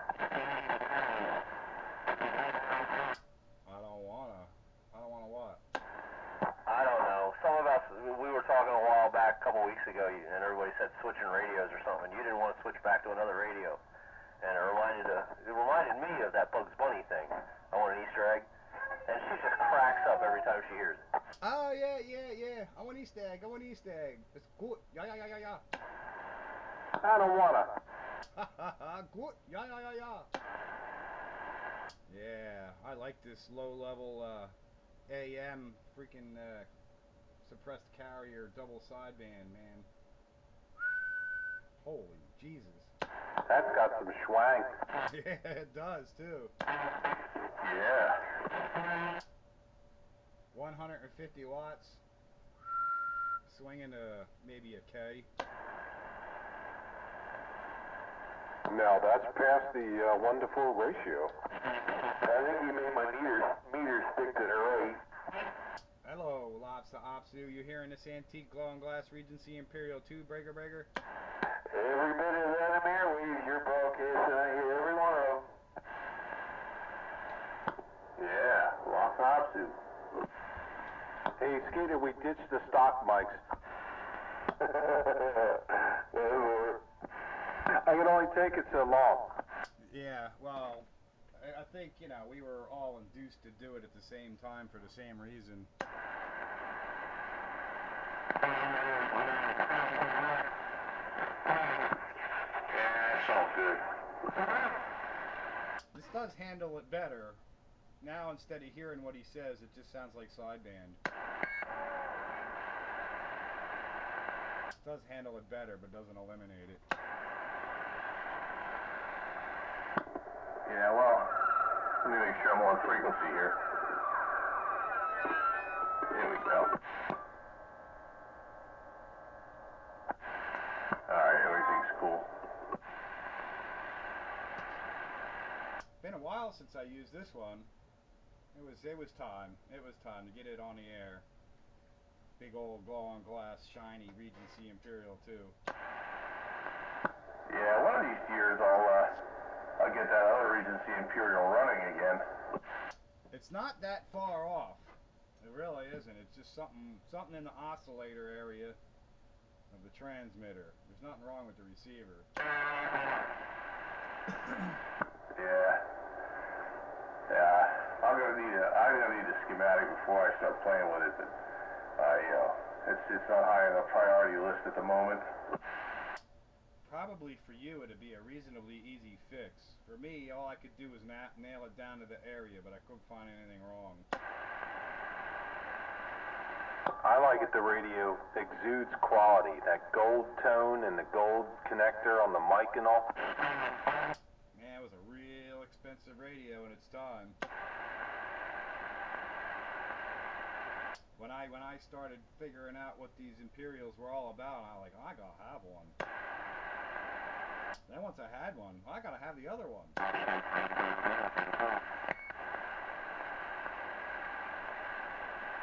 Yeah. Show you right.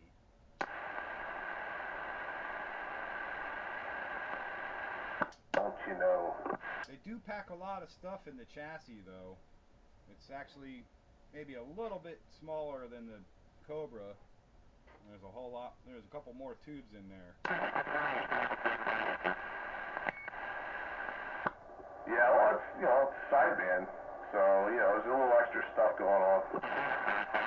Well, for the sideband, there's really only one extra tube over the AM only range gain. Yeah, it's true. It's only for receive.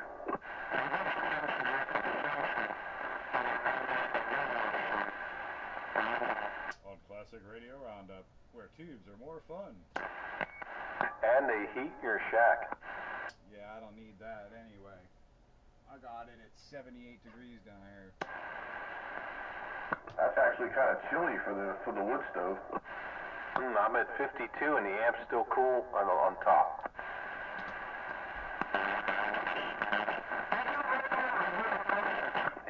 Yeah, my room warmed up quite a bit. It was kind of chilly. Now it's semi-comfortable.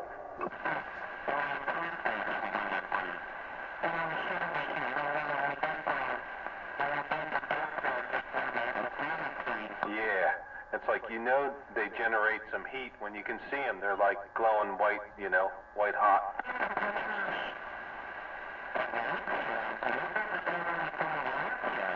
I wasn't used to that when I got this one, and it's got them 572Bs in there that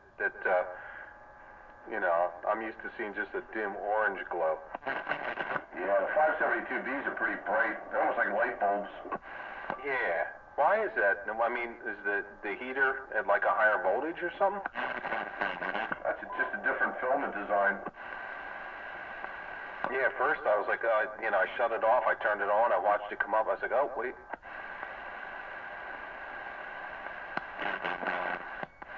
They also don't need a lot of warm-up time. Yeah, I know. I always give tubes 5 minutes, you know what I mean? It's like I have the time, no need to brush into it. Just let it warm up the casing and all that. Yeah, that's probably not a bad idea. But 572Bs are ready to go in like 30 seconds or something, or 10 seconds. It's really short warm-up time. Oh yeah? Is that due to the graphite? The graphite in there? Well, that or the fast to light filaments, one of the others. Okay, yeah, I gotta watch her. I had my gain up for the stock mic. Yeah. We don't want to be getting over-modulated or anything like that. No, I was checking for spurs there and I saw a few. I was like, oh, gain's up. Spurs? Do they jingle, jangle, jingle? No, but they help them dozy-do watts. Yeah, that's the thing with spurs. They tend to power add, and you think you're putting out more power than you really are.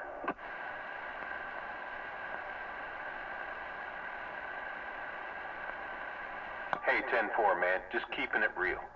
That's why the all knobs of the right crowd don't like low pass filters. Yeah. They went from 150 watts down to 80 watts. Oh, crap.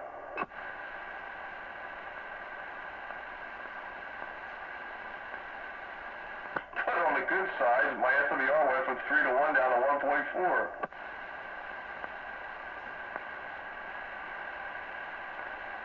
They only knew about them handheld cable TV testers, man. Yeah, I'll give you a little bit of a view and keep you a little honest. Absolutely.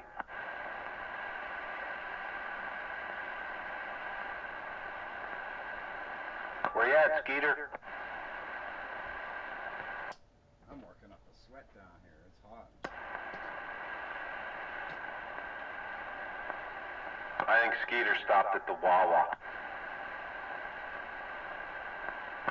Yeah, after playing out in the cold, unfreezing brake lines, I guess he deserves a hot drink.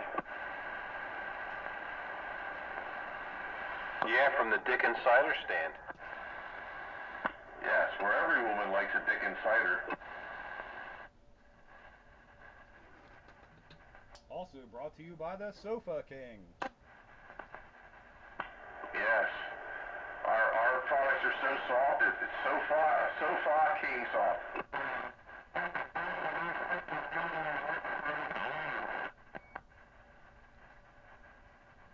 Sofa King soft. The king of sofas. The quality is Sofa King good.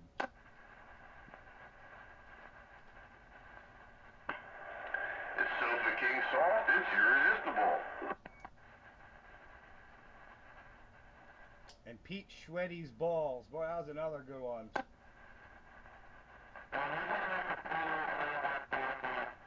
That's right, and don't forget to go to the Sellersville Fire Company snake hunt. They'll be going out and looking for, you know, some of the rattlesnakes up there and not gonna make some part. Take part, you know. Support your firehouse there, Sellersville Firehouse Snake Hunt.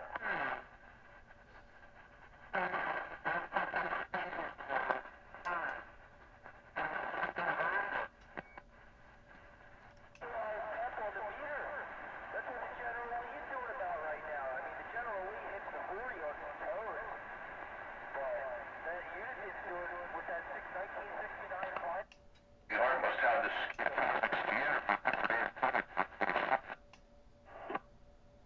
Yeah, you gotta get a new fucking cover for... No.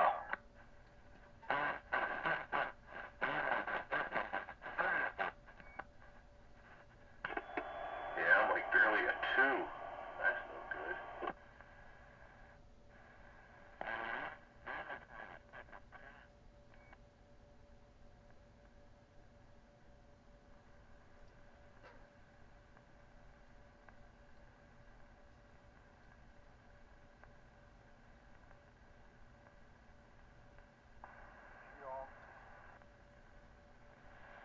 Oh, I can hear Art.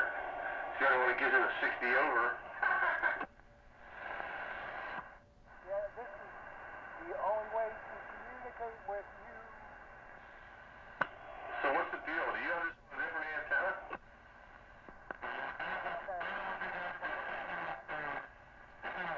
What one's the scanner on?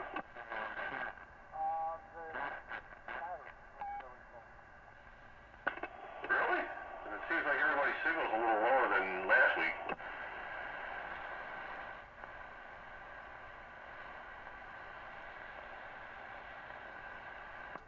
Let me check. Junk! Yeah. Because I'm like 4 S units down from what I was last week.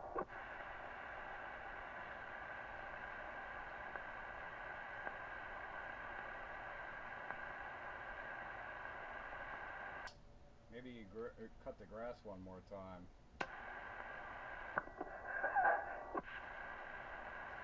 Yeah, hit the cable. Or maybe the chickens got loose.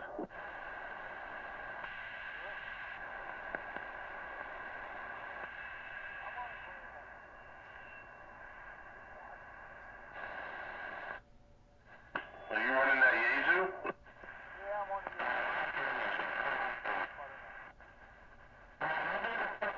What was he on?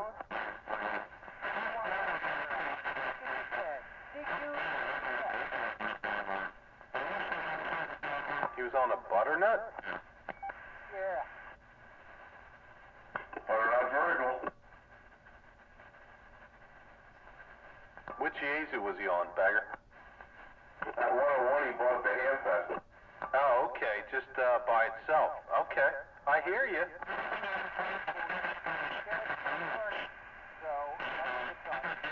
It's doing it. I mean, I got an incredible amount of bleed over too, but I still hear you.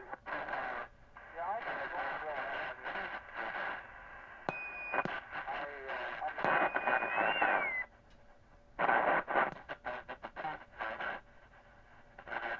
I'm 10-4, and it's like night is daytime again.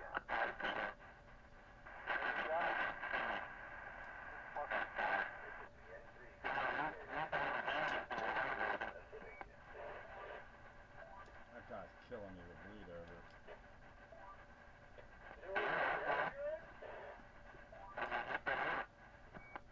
Well, he takes art right out.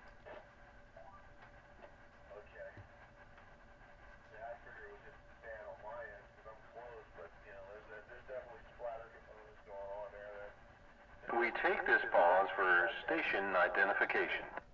It handles it better, but still, he's just making a mess, you know. It's on frequency. Hey Dave, are you at the normal power level and signal level? Yeah, pretty much. I even got the beam right at you too. Yeah, you're pretty low. Okay. Not quite sure what's going down, brother. Well, how do you hear me over there? Well, you're over, well, I'm watching the scanner. You're at about 2.07. 10-4, Roger, right on. My 13 glow-on-glass Imperial tubes.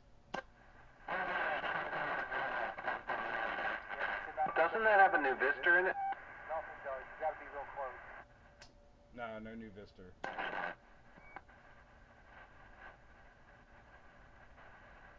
But it still seems to be sensitive enough. Yeah, that's my next part. I'm working on now the tune-up part. After I got it to the point where 1.1. Yeah, burning the house down would be a bad thing. Burning down the house. Bagwan Tree Electric. Oh, yeah, Bagwan Tree Electric Company. We fix anything.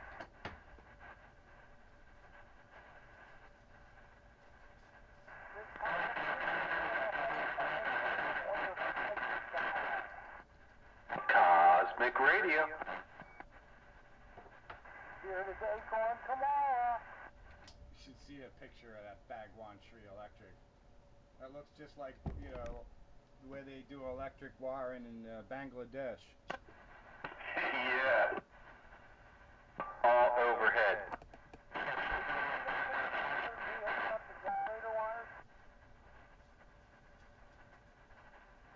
Overhead wire specialist.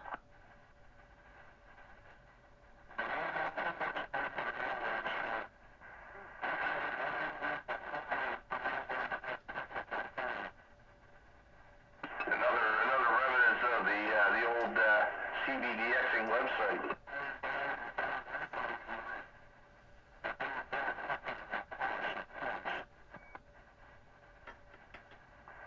What did you say, Dave? I missed that. I said that was another remnant of the old CBDXing website. That's where you posted that picture. Bagwan Tree Electric. Oh, okay. Was that 05's old site? Uh-huh. Nah, I missed out on that. Darn it. That was only that forum that he had was a focal point for a whole lot of problems. People would post stuff, and there would always be people, reading and running back to the other side. Oh yeah, it was like you'd take the radio hassle and put it into a different forum. Yeah, but the best part of it was when you fed the fish. Just get out there and feed the fish, man. That was really entertaining. Oh, that's all you had to do, throw a hunk of red meat out there. Nobody captured those pages? I mean, Did Google cache him if you look for him? You can go into the Wayback Archive.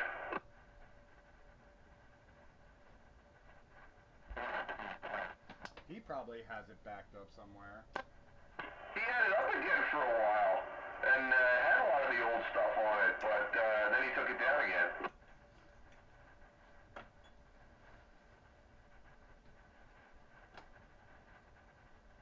Yeah, man, start up 5 or 6 accounts and have some fun.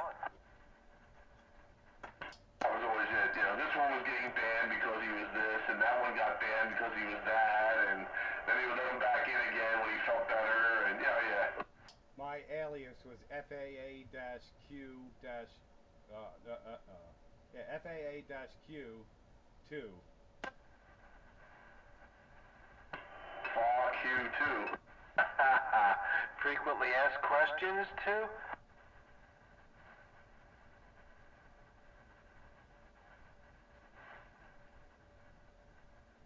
And the pictures were the best. You have pictures of, well, what's supposed to be Trucker, and then he photoshopped the pictures with Monkey Man and Bluebird, and he had Bluebird's face on the girl's body, and they used to dance, and oh god.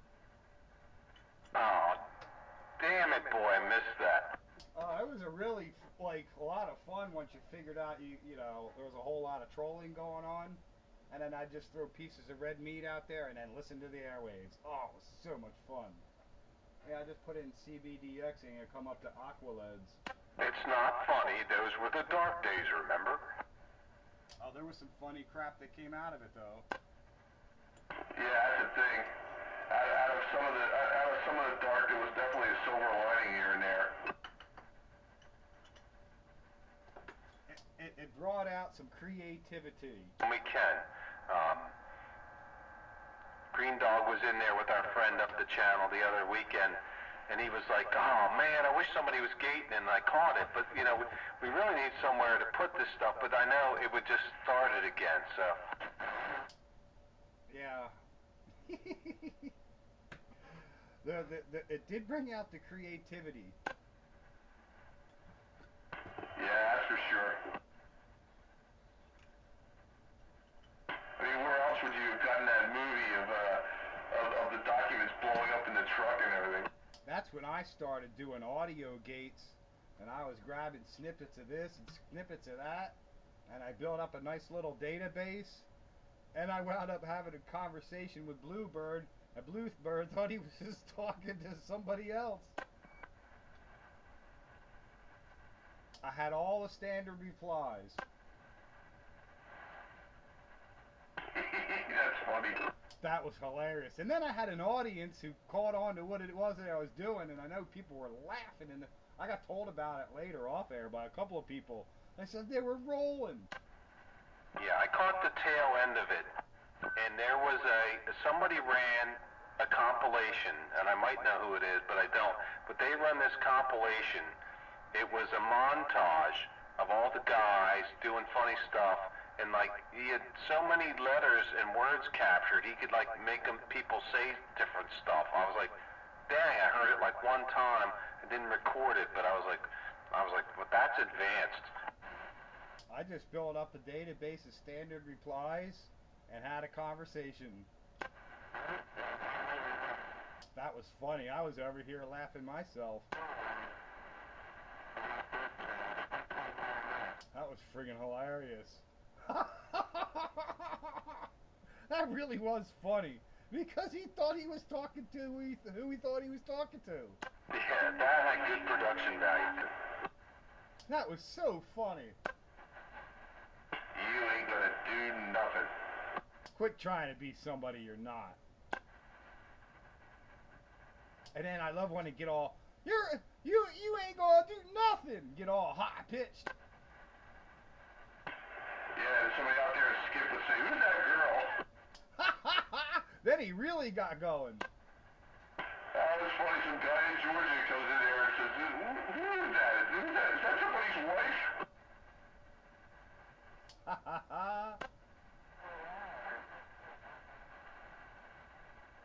You ain't gonna get your numbers called. You can't shoot Skip. Nobody's ever gonna call your numbers. How about it, 441 Hightower, Ontario, Canada? Yeah, talk about good timing. Oh my, that was awesome. You ain't never gonna work, Skip. You can't get your numbers called.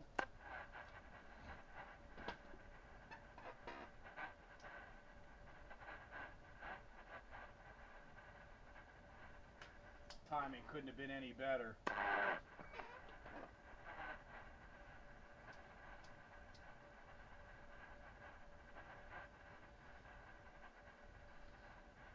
You ain't gonna do nothing.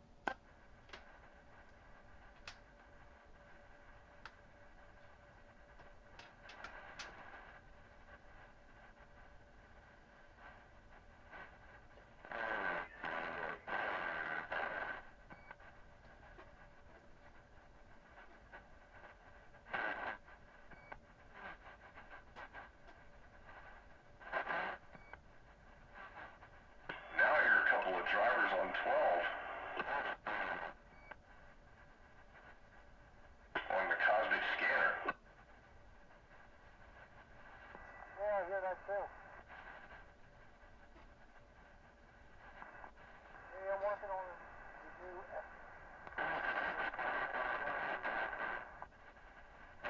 Is it going to have the same interface as this one, or is it going to be something totally different? It'll be different but the same type of scenario. If I can get it working. A lot of these don't have a remote. Oh, that ain't no good. Yeah, I know. I got one that does, but they're a nightmare to work. Yeah, because this one's cool. Comes in handy for a whole lot of things. You don't have a clue what you're talking about. But the other one's got a lot of analyzers and stuff, custom analyzers and junk. That's actually handy too. That'd be nice if you could do a screen capture or something like that. You know, you get some splatter box in there and you take a snapshot of it and say, see, look, there's your signal. You don't have a clue what you're talking about. Yeah. Quit trying to act and be somebody that you're not.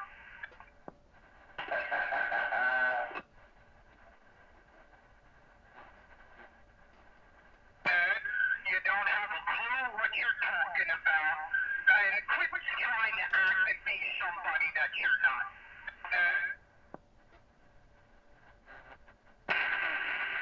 The big, the bad, and the almighty is back right. Hey, tell the family we said hello. Hope they had a good Christmas, and I hope they have a good New Year's. Tell Mama we said hello and the baby boy. Bum bum.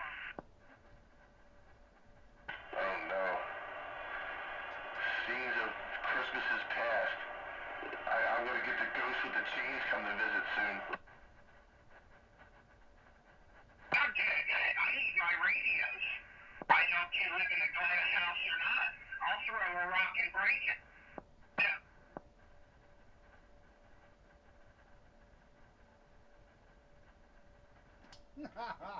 Classic stuff. Yeah, the ghost of Christmas past.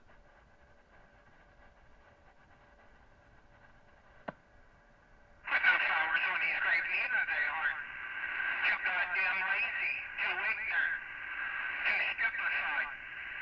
You know, he's down there laying, and he's thinking, where the hell are all my niggers? Where's all my niggers that thought so much of me and this and that? I guess I gotta go through some of these.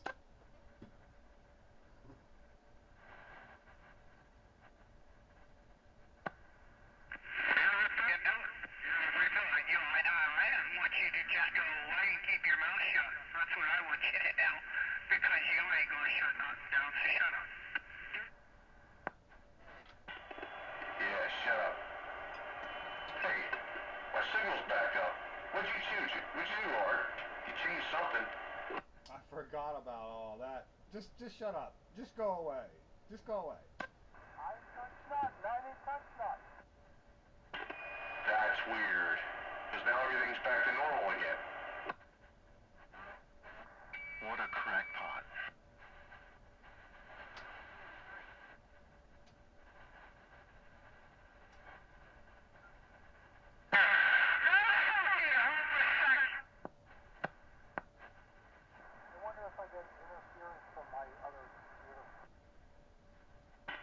I don't know if that would affect signals, just descent them or anything like that.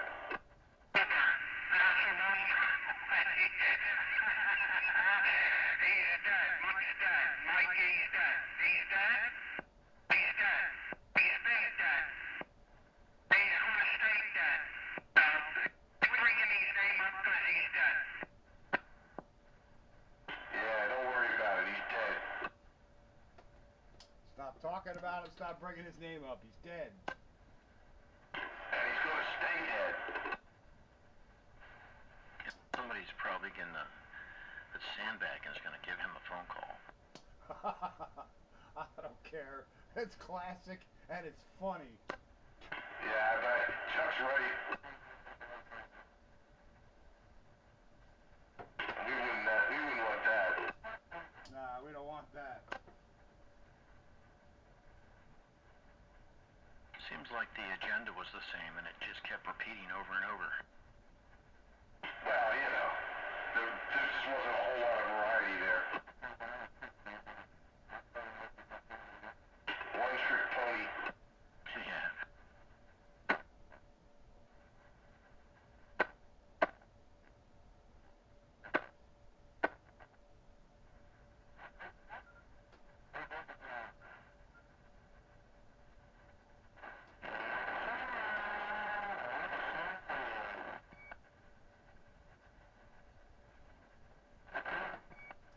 There was some pretty good stuff that came out there, but the agenda did never change. I gotta go through mine. I got a whole lot of clips that I haven't even completely listened to all the way. Cause I mean, I got like hours of them sometimes. Yeah, and I got a bunch of those that you gave to me, and I'm like, I can't believe some of the stuff that's on there. Yeah, like I said, I got that one with you and Gene and and 2 Watt and all doing that whole key down thing and JR and then later on with Grease talking there, drunk man, oh yeah.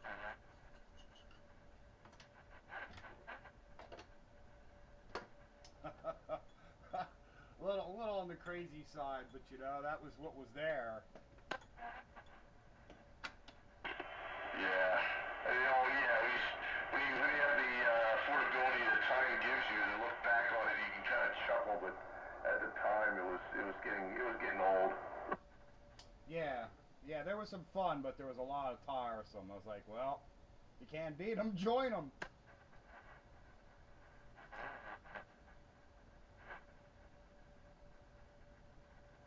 It's all part of the human experience. Completely different views of philosophy and such. Yeah. God bless us, everyone.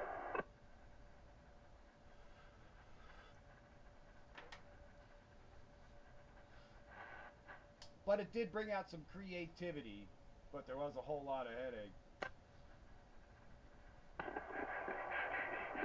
Like that movie that Gene made. Yeah, with the documents blowing up in the trunk. The rest of it was kind of dumb, but that one scene just makes me laugh so much when I see it. Yep. They took the time to make these movies.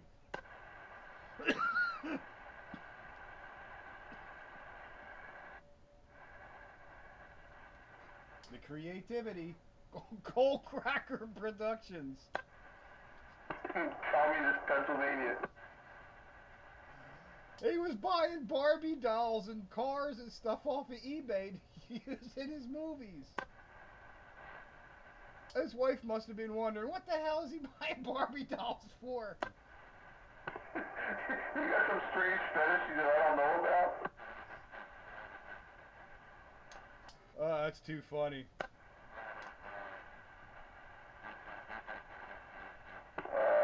That was nuts. Oh, 05. He did get creative, but he had a lot of time on his hands. Yeah, which was most of the time. Too much time on his hands.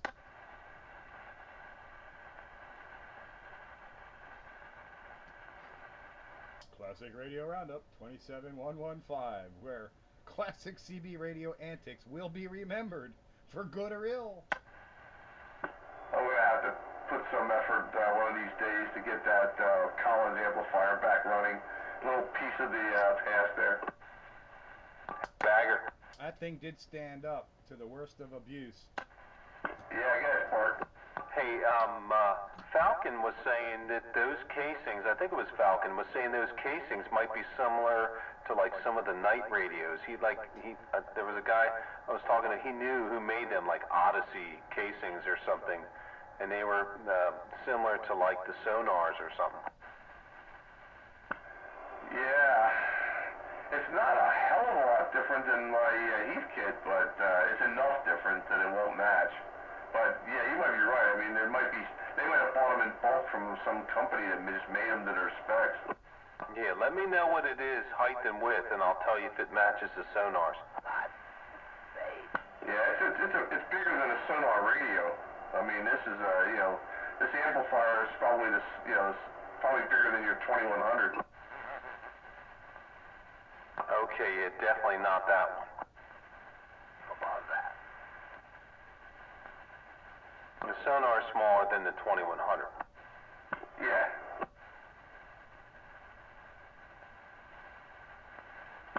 I have to make a couple of aluminum shields too, because the cage for the tubes has an interlock system in it, and it's got to have the holes punched in it to let the ventilation through. But I gotta make these covers so I can put them all back together again and shield it and keep it from doing irradiating me with X-rays or something. Yeah, no, you need that perf sheet metal over that. I agree. And it wasn't Falcon, it was Dan from Doylestown on the snub flap. Oh, Doylestown tan. Yeah, he rattled off two manufacturers he thought it would be, and he said there was some commonality there.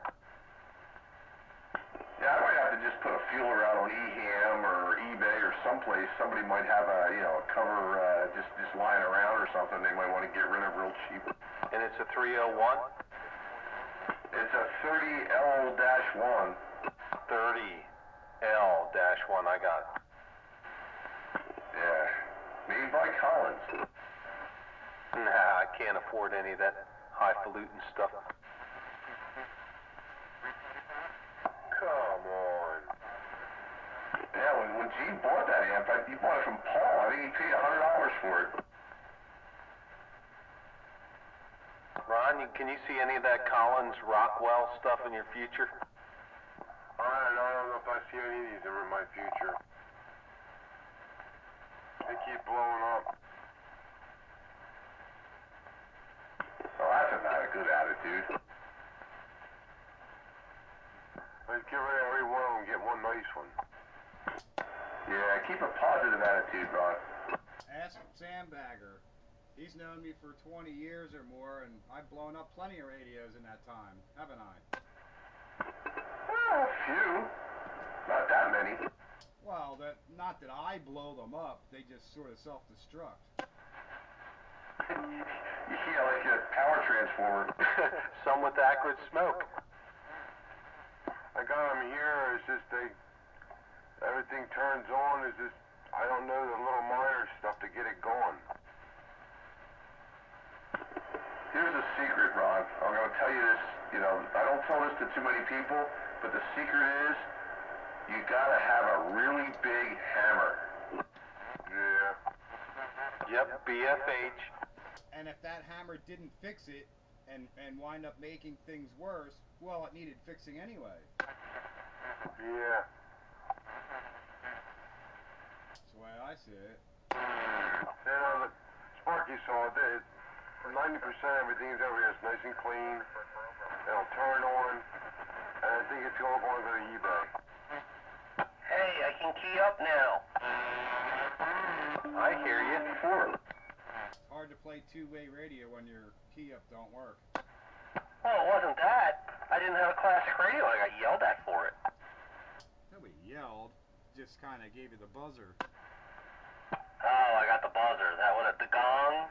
Yeah, you weren't yelled at. You were just buzzed. Okay, I was mistaken. I got the gong. Hey, Tickle. Yes, sir. Where did you get that Cobra 139 from? Came in a box lot of stuff I bought out of Hatfield. Hatfield or Hatboro? Hatfield. Interesting. Because there's one of those transmitter identification stickers on the side of it, and I looked at the name on it and the address, and it was a guy that lives in Hatboro. And so I took a little trip with Google Earth, and sure enough, where the guy lived, and the name is still on the front of the house. They still live there. Oh, she said it was her late father or father-in-law's. That may very well be. He might have passed, but the family still lives there because the last name is on their sign in the front of their house. 10-4. So you said you were talking on that thing? Yeah, last week I was. Not tonight. I'm on my tram, but it seems to be working pretty well. It actually receives better than my other 139. Oh, 10-4. Yeah, I got some news today on my 2000.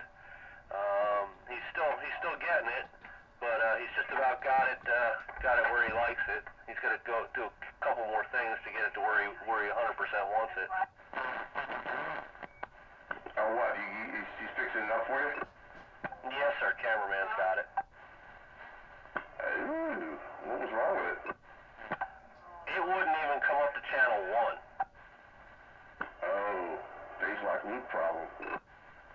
Yeah, I have no idea. It had extras in it, and I wanted it to go back to just a standard 40. Yeah, that's like the 2000 I got. You know, when I got it, it was all bastardized. It had an extra channel. It had an extra channel board in it. It had a Roger beat board in it, and a whole bunch of other junk, variable power, and I had to rip all that crap out of it and send it back to stock. No need for that. Yeah, I didn't need all that extra stuff. I've got radios that'll go those places, and I just wanted a nice, solid talking radio. Yeah, that's how I feel too. You know, I got radios that go everywhere, so I don't need to have all my radios doing it. So I like to put them back to stock.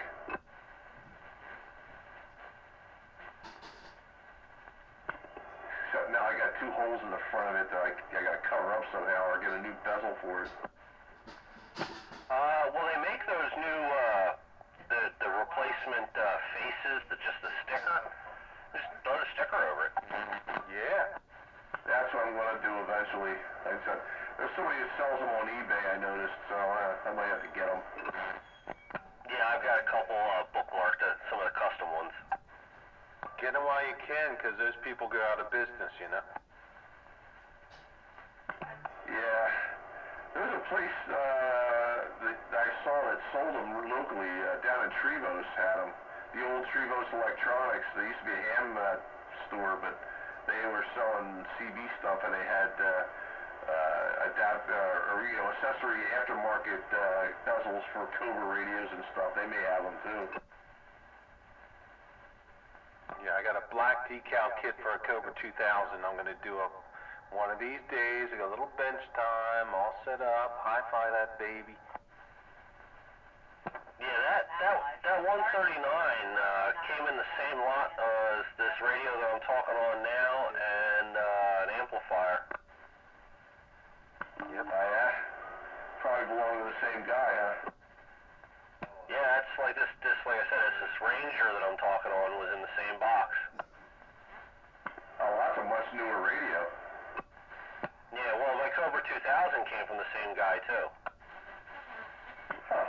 Now, he may have bought the 2000 after this one. The 139 he got, I guess, I'm basing it on the dates. He probably got it in 1975 because his license expired in 1980.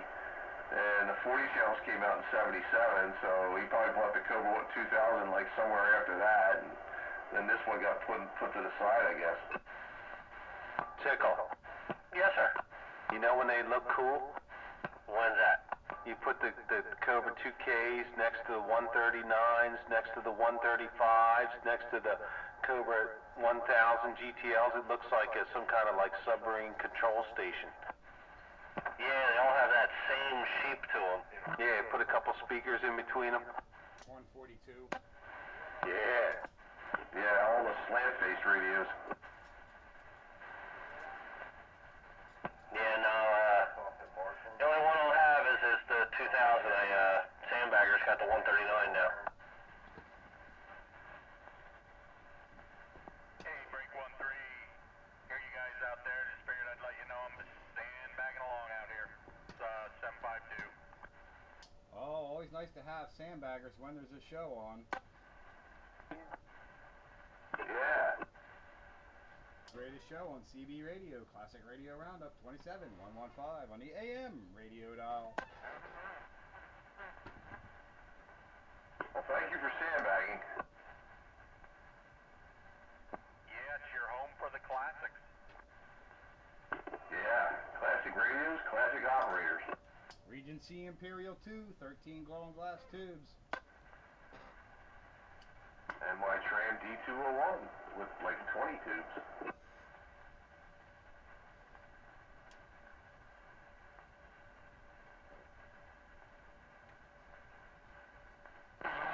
Only 13 channels, but it'll do sideband. Oh, I'm mistaken. It's only 15 tubes. Single sideband tube radio, 23 channel. Double sideband, single sideband AM transceiver.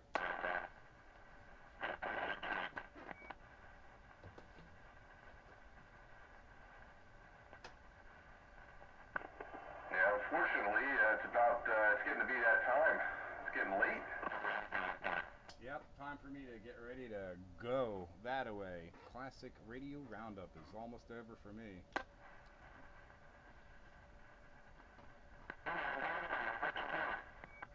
And I guess I'll end the gate on that. Well, it's been fun. Especially the stock mic edition there. I'll have to listen to what that sounds like on the gate. I posted. Yep, well, I got it. I'm stopping it now. Countywide Radio, LLC.